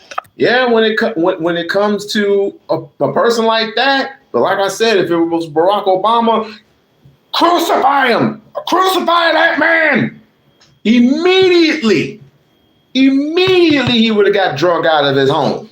The moment the unanimous jury of 9 ruled that he is guilty of her crime, I think that doubt should have subsided the moment that Donald Trump went on Howard Stern's radio show and boasted about committing sexual violence against naked women and naked little girls too. I think that doubt should have subsided the moment a subcommittee from Congress released, I guess a couple weeks ago at this point, an email that Epstein had sent to Ghislaine Maxwell saying that Donald Trump knew all along what he was doing to those girls, compared to Donald Trump saying that he never knew, in conjunction to the fact that we got a letter that Trump sent to Epstein depicting the naked body of a woman with the statement, "May every new day be another wonderful secret." Okay, we have so much reason for your doubt to subside. And why don't the facts that I just brought up make your doubt subside? Because I just told you 23 years is a long time. Oh God. To bring something up. Okay. Considering every fact that I just brought up and another fact that I've already brought up, but I will repeat it now, which is the fact that 60% of women that are raped never report it to the authorities in their lifetime, I think that this should make your doubt subside. Okay, well, it's like, isn't it in character for a rapist to boast about sexually exploiting naked women and naked girls? Yes or no? So I want a yes or no to that question. I haven't heard those. I haven't heard those conversations. Okay, can I just get a yes or no? I haven't heard them. Can I just get a yes or no to my question? No, you can't, because I haven't heard them, and I'm not going to comment about things I haven't heard. Oh well, now we're speaking like broadly. And about the validity. We're speaking broadly. I can only talk about. Listen. We're speaking broadly. We're speaking generally. We're no longer just specifically talking about Trump. In fact, if you want to treat this question as something completely decoupled and detached from Trump, that's fine. We can. I guess I'll make that clear. This question has nothing to do with Trump for right now. It's just a broad general question. Can we agree that it would be in character for a rapist to literally boast and laugh, right, about sexually exploiting naked women and naked little girls? He said things again that I said to you in the beginning of this conversation that I wouldn't say that are outlandish. Okay, so you're just simply not responding to my question. As well as for everybody on TikTok spamming, glitching in the chat. I do see that glitch. It seems like it's going away. So I'm going to repeat the question. Then I want you to repeat the question. Then I want you to respond to the question. Okay? What? I'm listening. Okay, so once again, I'm going to repeat the question. You're going to repeat the question. Then you're going to give your response to the question. All right, here's the question. Unrelated to Trump, unrelated to any specific individual, actually, would it be hypothetically in character for a rapist to boast and laugh about them sexually exploiting naked women and naked little girls? Yes or no? Now we're taking the question, then answer. Thank God I don't know anybody in that genre. I don't know those type of people. So I can't answer what they would do or wouldn't do. I wouldn't have any contact with those people in my life. So well, I don't think that this is something that you'd have to ask a rapist, considering what grape is and what it would take for an individual to perpetuate it. I think the word is and the act is revolting, and I'm 1,000,000% obviously against such a horrible, revolting act. That's something I'll tell you. Okay. It just doesn't seem like Finn can give a straight answer to my question. So I guess that we're just going to get down to pivoting. Pivot.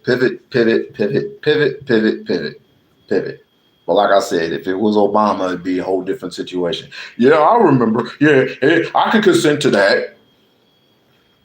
Put him underneath the jail. As a matter of fact, electrocute his ass.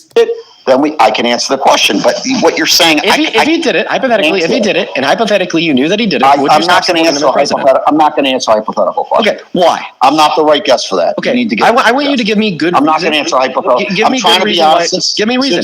Give me reason why you're refusing to answer the hypothetical. Because I'm not going to answer, Dean. Why? I'm trying to give you. I'm not going to answer hypothetical. And why is that? I'm not the right guest for that. And why is that? Why won't you answer? I can't concede to them, and I don't remember. I can't concede. What the hell? And and I don't have Trump syndrome. So I'm not going to answer hypothetical. I think he's done a great job as president. Okay, wait. Just perfect. I want you to take a breath here. I want you to take a breath here. I'm asking you a very clear question. I want a clear response.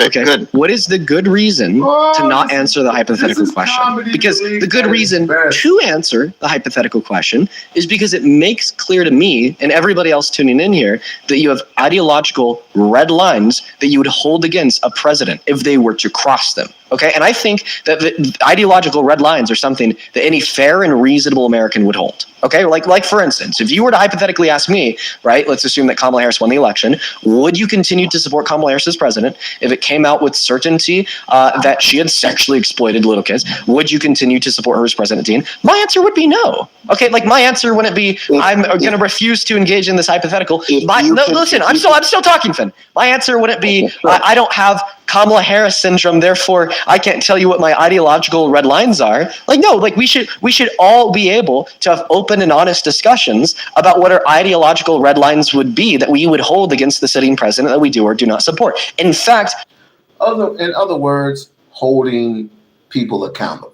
Red lines kind of makes it clear that maybe you don't have them. Because what it tells me when you're unable to affirm that you would or would not continue to support him if this thing was true is that if this thing was true, maybe you would continue to support him. So back to your comment when you said, I don't have Trump derangement, but you do. I think that this is a form of TDS. This derangement syndrome where you're seemingly willing to continue to support him regardless of what he's done. Even if you knew it as a fact that he sexually exploited women and girls, he would still be your number one president. And you, by the way, have a great opportunity to shut me down in my tracks. You have a great opportunity to call me a slanderer, to tell everybody that I'm making a mockery of you and your character by just simply affirming that if you knew for certainty Donald Trump had sexually exploited naked women and or naked girls, you would no longer support him as president. But if you don't make that verbal agreement, if you don't... He won't.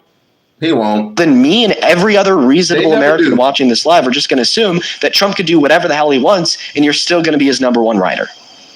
So hopefully you'll give me an opportunity to answer. First of all, if I knew with a certainty what you're saying is correct, then I would have a different answer for you. But I don't know of a certainty, and I'm not going to put such accusations, not only on the president, on anybody. But and I'm going to ask you a question now. Yeah, it seems like you have all the answers because you just gave me a book and told me the plot, the narrative, and the ending and everything. If you guys have all the answers, maybe you can enlighten me. You guys lost the House, you lost the Senate, and you lost the presidency. And he's pivoting. Somebody's not. I mean, when they had nowhere to go, it's you lost the House, you lost the Senate. You lost the United States of America. Trump's in there. That's it. He's your president. Blah, blah, blah. That's where they go. But as soon as he grapes your daughter, they're like, well, what was she wearing at the time? What was she wearing at the time? And when Fox News spends like $1 billion, when the RNC spends like $1 billion shoving fistfuls of propaganda down your throat, saying Trump is God, Trump is king. So what you're saying, my man at the bottom, is okay for your daughters, plural, because I don't know if you have daughters or not. It is okay for them to get raped by this, well, say inappropriate things or do inexplicable things to your daughter. You're saying that it's okay?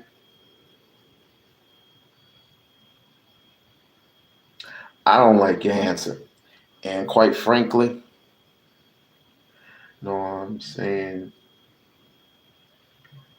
I'm programmed. What am I programmed?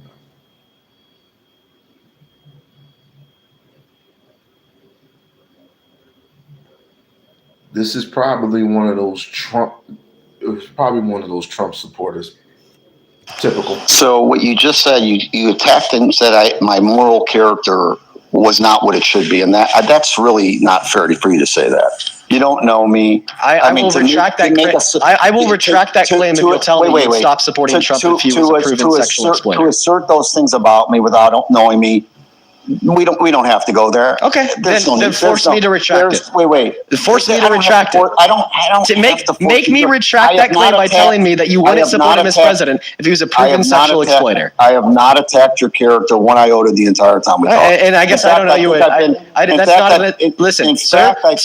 Unless you tell me that you. In fact, I think I've been very respectful to you. Finn, unless you tell me.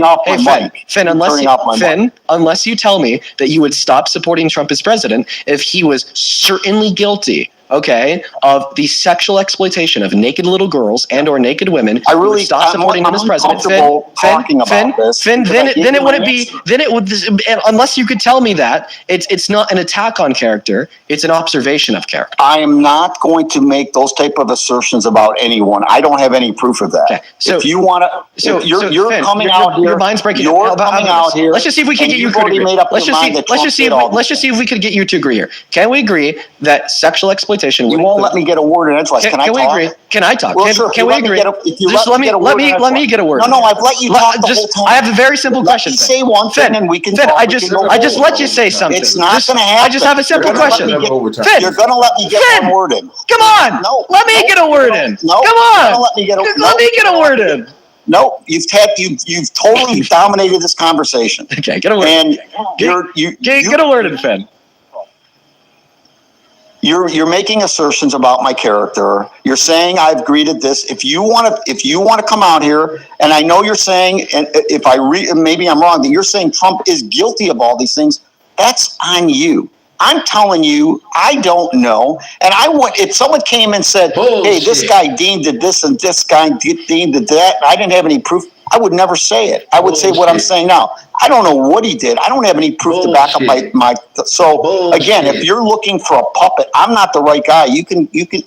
You're a real. Again, you've got a big following. You can find 100 people to come on here and agree or say whatever you tell them to. But I'm not one of them. I'm not a puppet, and I'm free thinking, and I'm going to tell you what I think. All right. If you don't want that, I get it. We're good.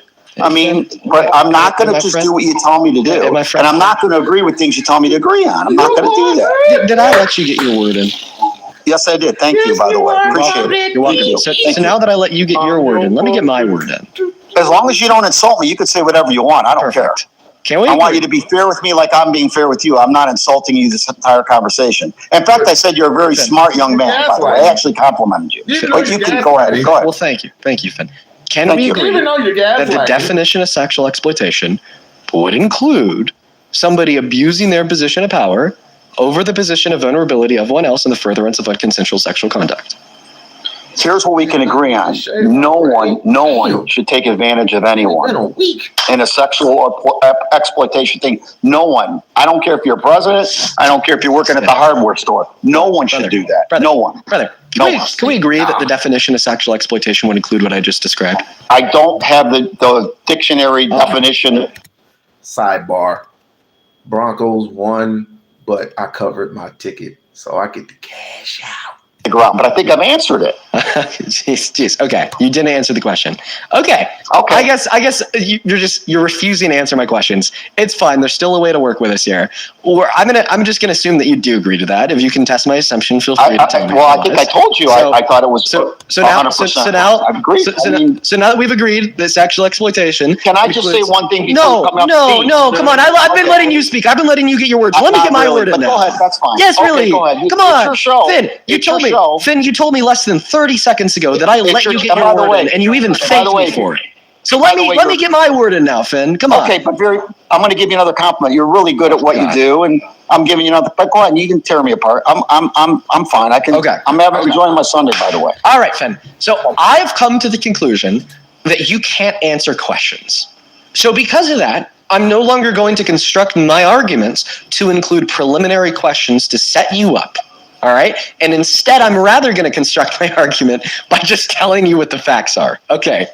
Here's fact number one. Sexual exploitation absolutely includes the abuse of one's position of power over the position of vulnerability of one else for the furtherance of unconsensual sexual conduct. Fact number two. Okay. But you don't have to be president. You don't have to be president just allow me to have power. And you're muted. Fact number two. Okay. A fair example of this kind of sexual exploitation occurring. Okay, sorry, my fire alarms were going off for a second. They've turned off now. A fair example of this sexual exploitation occurring would be, like, for instance, the owner of a beauty pageant walking backstage into the dressing rooms for the women and girls competing at that beauty pageant and looking at them unconsensually while they're naked. Okay? Fact number three. Donald Trump has not just admitted to, but has boasted about doing exactly this. And I'll go ahead and roll the clip right now. Just make sure that you're paying attention, my friend. Dean, why As do you the have owner of the pageant, it's your obligation to do that. So you have done that. I'll tell you the funniest is that I'll go backstage before a show. Yes. And everyone's getting dressed and ready and everything else. And, no men are anywhere. And I'm allowed to go in because I'm the owner of the pageant, and therefore I'm inspecting it. I'm inspecting. I want to make sure that You're like everything is good. You're there. Yeah, the dress. Is everyone okay? They're standing there with no. Is everybody okay? And you see these incredible looking women, and so I sort of get away with things like that. Dean, why do you have to mute me though? I'm just curious. Why do you have to mute me? You interrupted me. I can't mute you. Why do you have to mute me? You interrupted me. I know. Well, you interrupt me, but I don't have the power to mute you. So I just feel it's not really. You don't need to. You're a smart, articulate kid. And by the way, you're not a kid, but you don't have to mute me. I've said what a great debater you are. I don't mute you. You don't have to mute me. I thought. Change the batteries on the smoking alarm. Change the battery on the smoking alarm. That's what you would tell me, right? I will tell you for the 8th time, but he says a lot of outlandish things that I wouldn't say. Oh, so I'm really confused on this response. Are you saying that he didn't actually do what he admitted to? I don't know if he did or didn't do it. Okay. A lot of times people boast. Wait. A lot of times people boast about things they haven't done. And I'm sure maybe in your young life, you boasted about things that you haven't done. Okay, you're right. Or people take stories and make it bigger than. Seahawks whoop that ass. Millionaire men love to boast about things that they haven't done when it's in furtherance. You don't have to be a billionaire. One moment. You don't have to be a billionaire. This is why I muted you. This right here is why I muted you. When it is in the furtherance. I'll be quiet. I'm sorry. Go ahead. When it's in the furtherance of creating a better self-image. People boast about things that they haven't done when it makes them look better than they actually are. Now, committing sexual violence and sexual exploitation doesn't make you look better than you actually are. It makes you look worse. Okay. Question: are you on a delay? Is yes or no? Are you on a delay?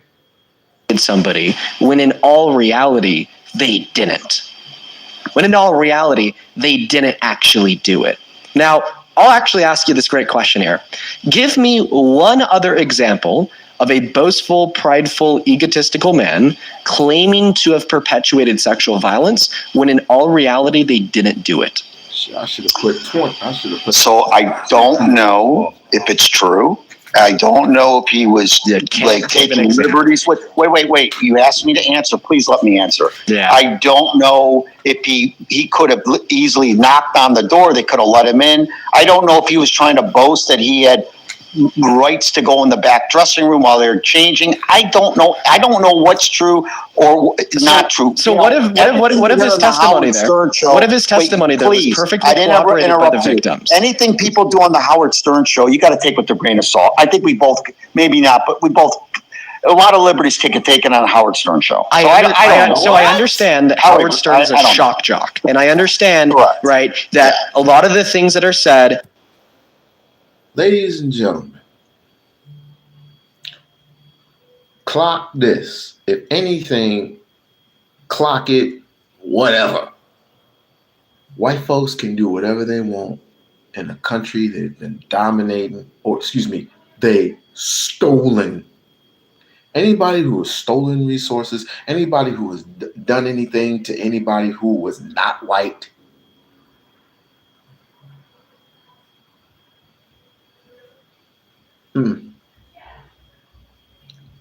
it's almost time for what? This indicates, and it just shows me while I'm listening to Dean Withers' guests, and it just shows you, even though it's a debate show, it just shows you how slow these motherfuckers are. And literally, they would allow another white man into their home, rape their child, and then the child gets crucified. Yeah, I said it. Otherwise, this would have been a sense of urgency. It was well, do you have proof? And if he shows you the proof, Or, I mean, if the felonies don't even fucking count, what the fuck?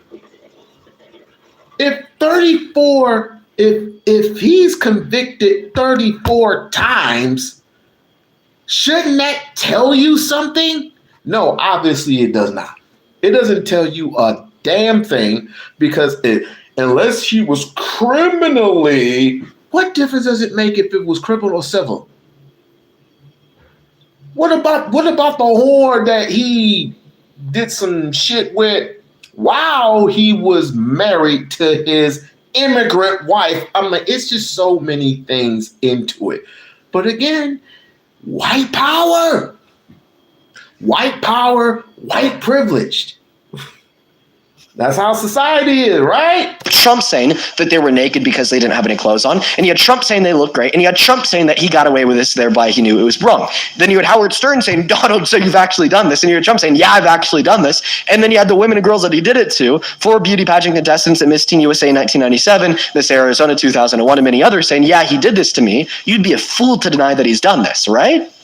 So here we go. You're calling me a fool. You're calling me names. There's no need to do that. Let's keep it professional. There's no need to go. There's no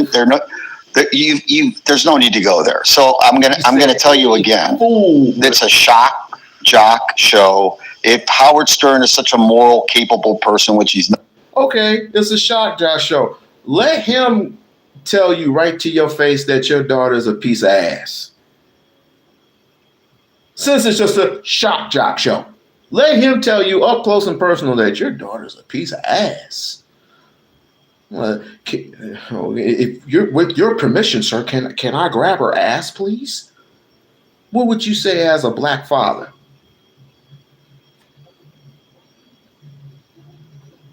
I don't know. Explain to me why my analogy doesn't apply. Okay, because the analogy. See, I don't have to mix all these fucking words for you to understand the legals, what I'm saying, what I'm talking about. Common sense should put into play right then and there that is wrong. It is just flat out wrong. But in a world like this, it's just normal when it's abnormal. The abnormal stuff becomes normal. And then it becomes the norm. And then it becomes something else. And then you're going to have to prove beyond the benefit of the doubt, out of the benefit of the doubt, that these things have happened to women or little girls. Why do you think it took, 34, I'm just going to say 34 plus days for the Epstein files to come out? Why did it take, 50 days, my bad, 50 days. How come you think it took 50 days for the Epstein files to come out and to be in the law? I can't even say it right now because I'm so frustrated. It's like, that doesn't make, does this make any, it doesn't make a bit of sense to me. It just doesn't. But again, when it comes to black people have to defend themselves. As Dr. Claude Anderson would put it, we have to defend ourselves. We have to start rebuilding our communities.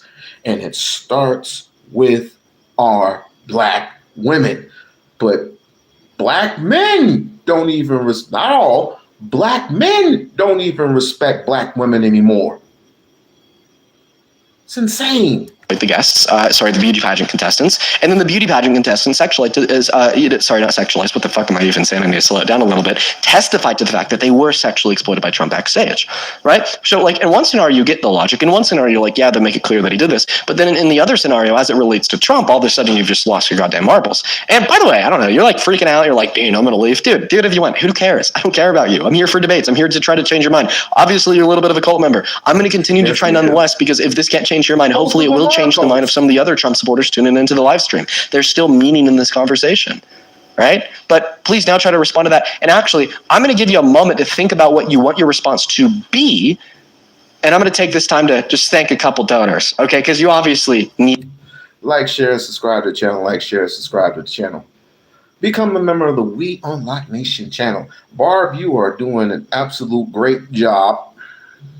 And again, I have to reiterate because we're going into the next hour.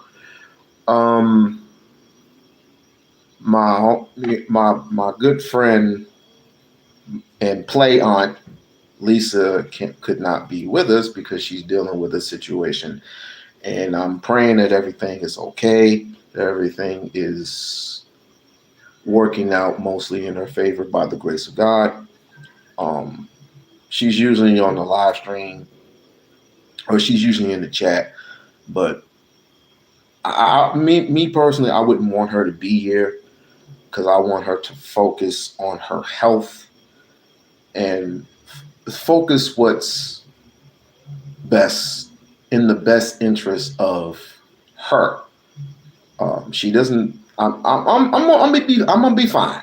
I'm gonna be perfectly fine. This is the internet. I can shut this off and then attend to my. She needs to attend to her. Self is more important than anything. Self is more important than anything in the world.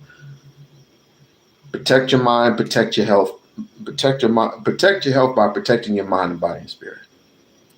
Thank you for being here, Adam. All the love in the world to you. Show some love to Adam. Show some love to Joe for the $50 and Nicole for the $50. I'd also like to thank Lovey for the $10, who says, my mom waited 50 plus years to tell anyone. She sat down with me one night. I waited close to 6 years before I said anything. I'm 19. I was 8 when it started. She was 12 and she's 72 now. We were scared. Yeah. I mean, I'm really sorry to hear that, Lovey. It is something that happens because of men like this. Thank you for the $10.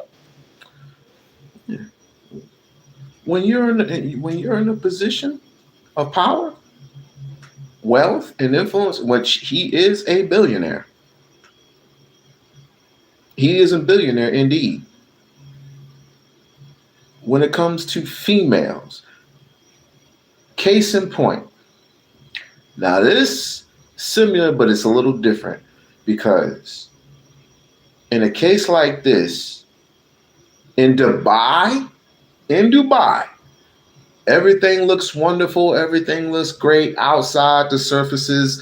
It's a wealthy country or a wealthy nation, whatever. I don't know where Dubai is. But all I know is it looks wonderful. It looks great. But beneath the surface is a little different. But it is ruled by laws. Their laws, what they put in place, because they built it brick by brick. They built this nation brick by brick. There's another, I guess, country or whatever that's more richer than them, but they're well known. Dubai is well known due to the internet, at least what I believe. But at any rate, they are ruled by law, their law. And if they don't want you in their country, they don't want you in their country. If you're going to be in their country, you are going to abide by their rule. Right?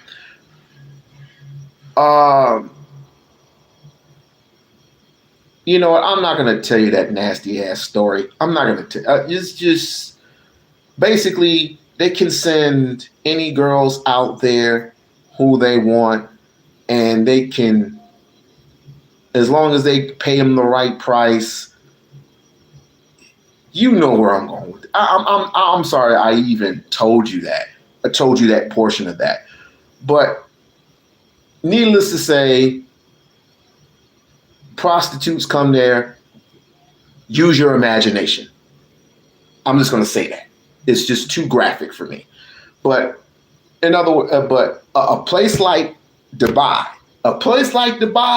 they can do whatever the fuck they want. They can do whatever they want. People with power, like Mayweather, for example. I don't know what happened with his situation, but a millionaire like that ended up getting not arrested, but being held for whatever crazy reason. But how he got held, it wasn't in a prison. It was in a hotel of their choosing. And he didn't have to suffer through anything. He's a fucking millionaire. But now that he's taking up for Israel, oh my God. It's to be expected Mayweather doesn't know shit from Shinola. Other than boxing, non-forgivable, but we all understand where he comes from because he comes from Grand Rapids, Michigan. And he's started from the bottom and he's continuously being up at the top.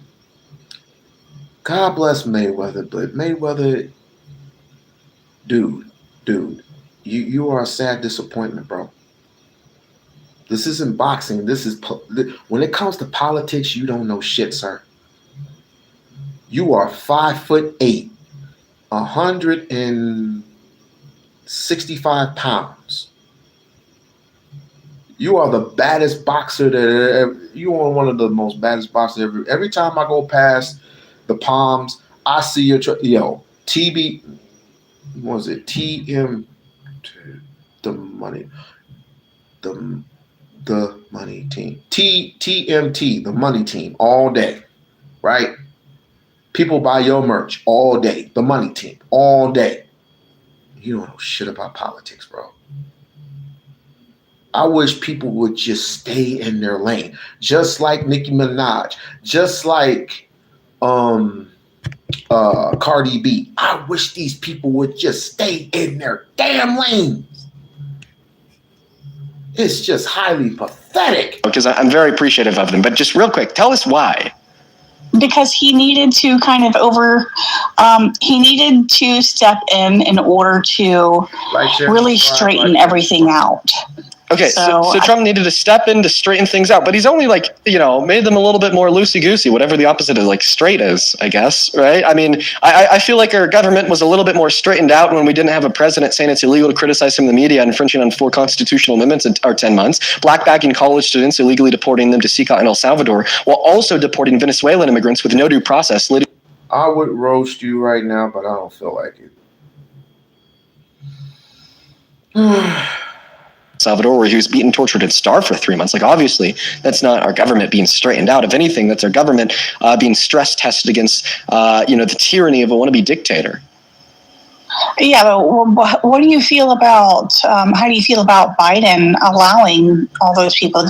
On January 20th, he signed the documents in order to discontinue any laws that are going to prevent any people from crossing the border. Okay, one second. I see her pin video, guys. It's just MAGA AI slop. I'm gonna disregard it.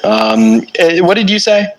Are you going through my profile? I don't know. The people in the chat are spamming pin video. I just took a quick glance at it. You got your little mobiles back there. MAGA combing through my videos. So I don't know why you guys do that to get grime on me when we're trying to have a debate. I don't know why you have your. I know why he does it. Well, technically, it's not him doing it. It's people doing it. And I know why they do it. To see if there are any weirdos, because there are weirdos who call in every single day. He goes live, right? And they have the most unnecessary shit that they have on their profiles. It's just crazy. So I know why he does it. I was getting ice cream. Enjoy yourself. And start spamming it, and then everyone else will hop on board, then inevitably I'll check it out. You know what I mean?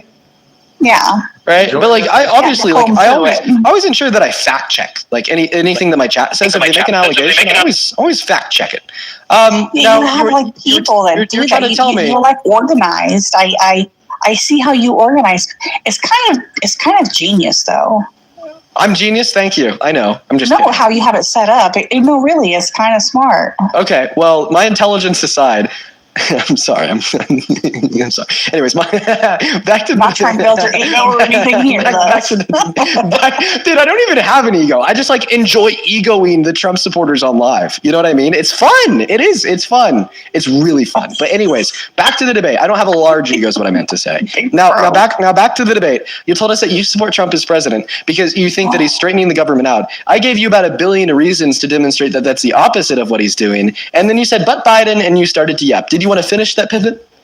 Actually, I don't even know what I was going to say. But Biden did this. Oh, yeah. But Biden what? Okay. I mean, no, I just feel like you forgot. Okay. So, yeah. Do you want to respond to he wanted to drain the swamp. Well, I mean, I think that he is the swamp. He's the felon. He's a grapist. He's the one that Remember my thing from earlier when I said we're in the wilderness and we just keep going in a circle?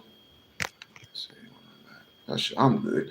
When people just going in a circle and they just keep complaining and complaining and complaining. Well, in this case, you keep, harping on to the same shit. Well, what about Biden? What about Obama? And da da da da da da da. I was like, who's in the office now? We're not talking about 4 years. We're not talking about 2 years ago. We're talking about right now. Who's in the office now causing all this chaos right now? And the government, there isn't. So those are the swamp. The ones that have been there for a really, really long time.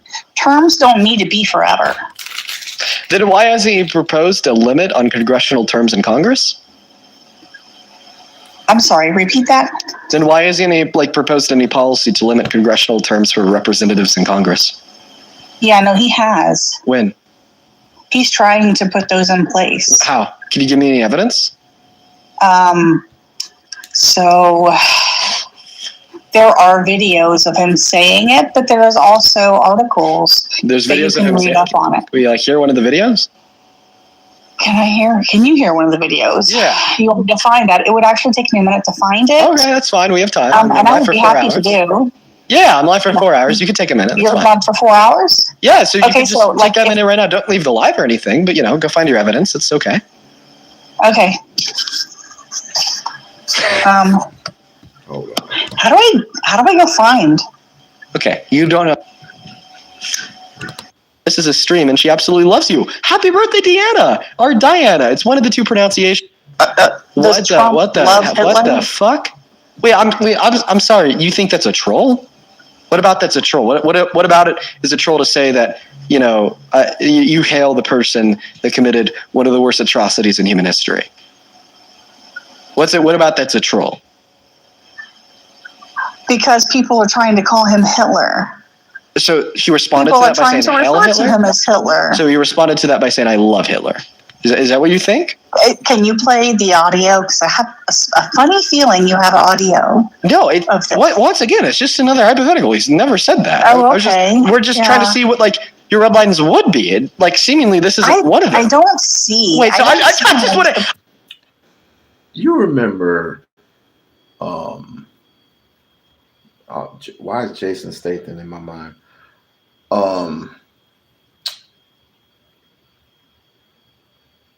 Richard Spencer, right?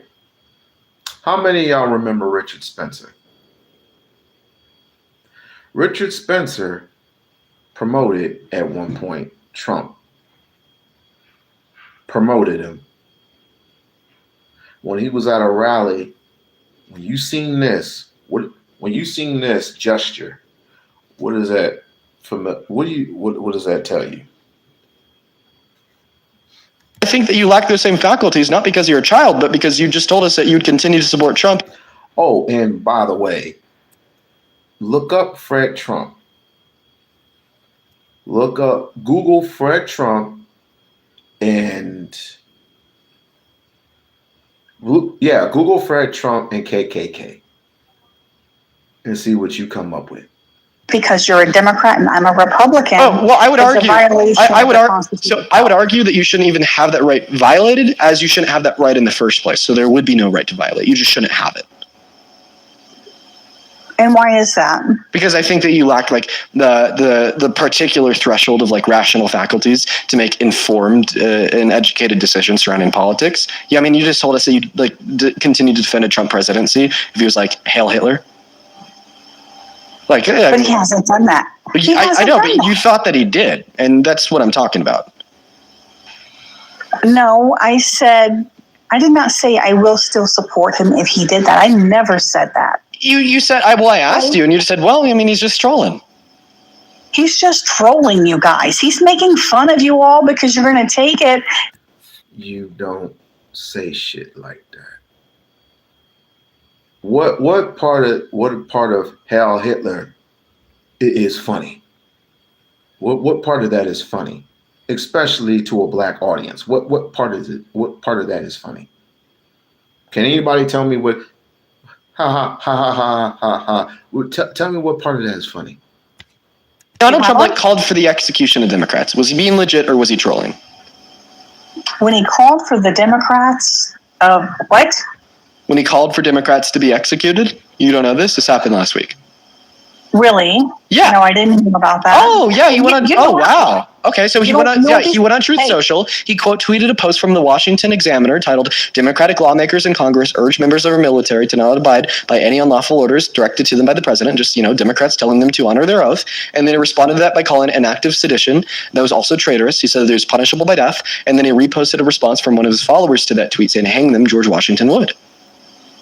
So it's so crazy that like all the Democratic people are seeing those things, and for some reason I'm not. And you know who I blame that on? Who? I want to know if you're blaming it on the same person. I blame it on the media.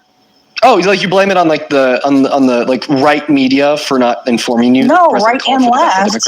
Right and left. Oh well, I mean, obviously you don't have MSNBC on. I mean, just listen to you. You don't have CNN on. How could you possibly say that left-leaning media isn't reporting about this? They absolutely were. You're really going to struggle to convince me that you watch left-leaning media. I mean, just listen to you. You're brain rotted. You're brain-rotted MAGA cultist. Rappy, thank you so much for the galaxy. It's not a cultist. So can you just clarify, right now that if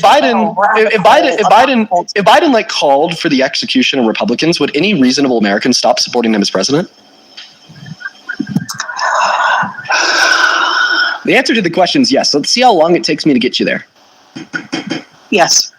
Not long, Susie. I appreciate you for the galaxy. Okay, so because any reasonable American would stop supporting Biden as president if he called for the execution of Republicans, the inverse would also have to be true. If Donald Trump called for the execution of Democrats, any reasonable American would stop supporting him as well, correct? Yeah, but where are you getting your information from? Perfect. Are you a reasonable American? I've been American my whole life. But are you a reasonable one? I think that I'm reasonable. Are you a reasonable American?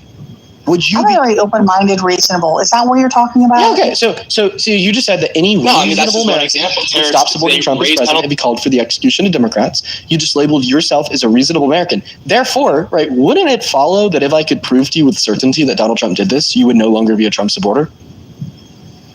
Why are you so bent hard on getting people to not be Trump supporters? Well, we could explore that after you answer my question. Okay. What the gesture that I did when he did this and he said Heil, and Richard Spencer kept saying Heil, Heil, Heil. I had to find that son of a bitch. Oh. So what's the answer to my question? Therefore, if I could prove to you that he did do this, and because you're a reasonable American, you would stop supporting him as president, correct? It would really need to damning evidence. It depends on the context. Oh, okay. Well, now it's I don't know what context you're going to bring. It is context. Do you know how important context is? Well, let's just clarify it a little bit so we can take context out of this. If Donald Trump called for the execution of Democrats with no good reason, you'd stop supporting him as president, right? Is it specific to Democrats?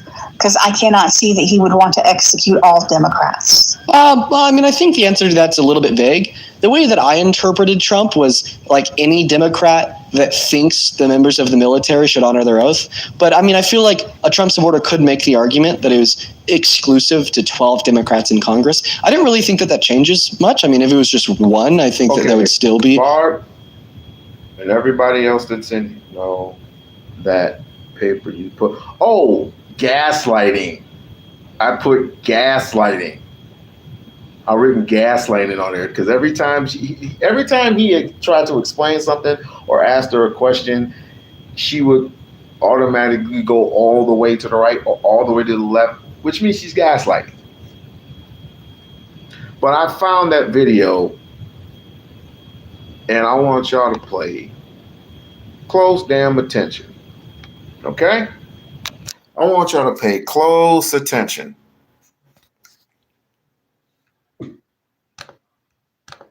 Oh, hail victory!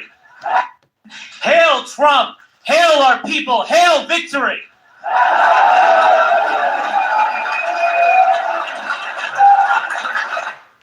See the hand gesture?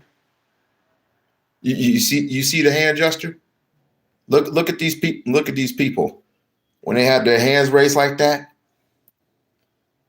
I'll show it to you again. Hail Trump! Hail our people! Hail victory!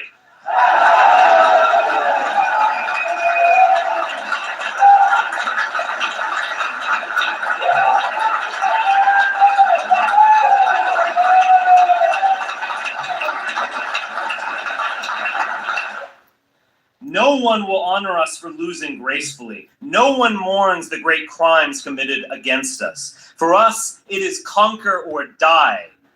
The mainstream media, or perhaps we should refer to them in the original German, Lügen. Well, mate, start off fresh. Go ahead and do what you need to do, Bart. I want you to get some rest. Go and get some rest there. Go and get some rest. I'm going to show the rest of the world how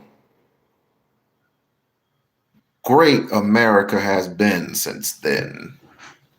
Since the 2016 administration actually started from there. Presse. It's not just that they are leftist and cucks. It's not just that many are genuinely stupid. Indeed, one wonders if these people are people at all. Or instead soulless Gollum, animated by some dark power to repeat whatever talking point John Oliver stated the night before. To be white is to be a striver, a crusader, an explorer, and a conqueror. We build, we produce, we go upward. And we recognize the central lie of American race relations. We don't exploit other groups. We don't gain anything from their presence. They need us and not the other way around.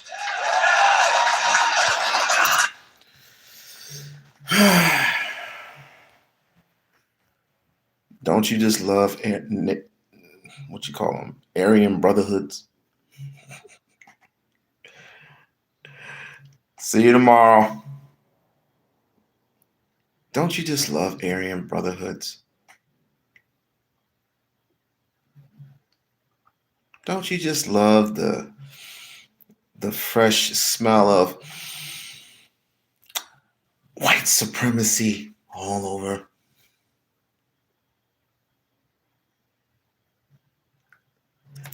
We had that Nazi someone and they had their hands up high like this.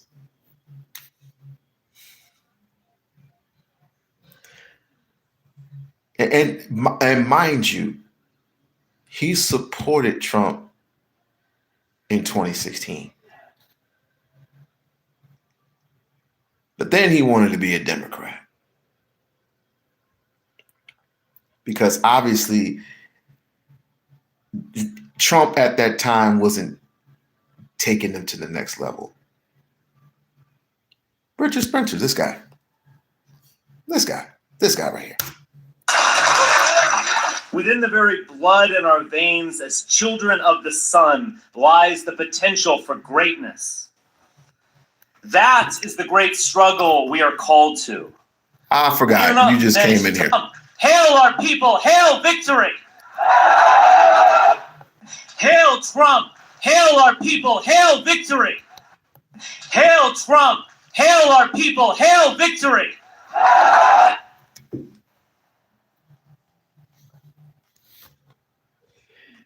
Got it? Good. There are people like that in the world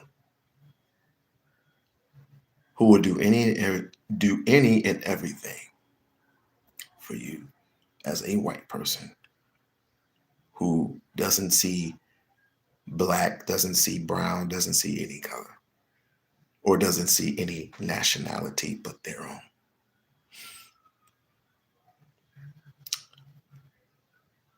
And I hope and pray, Black people, the rest of us who are already woken up already, to really wake up and realize the indoor fighting has got to stop.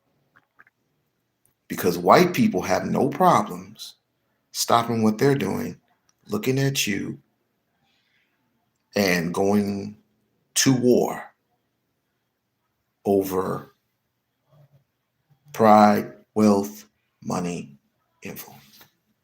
They have no problems doing that. Somehow we missed the boat over 200 years ago, 400 years ago. Some of us are not getting it. But the rest of us, we're moving forward. Support Jasmine Crockett. Go to change.org.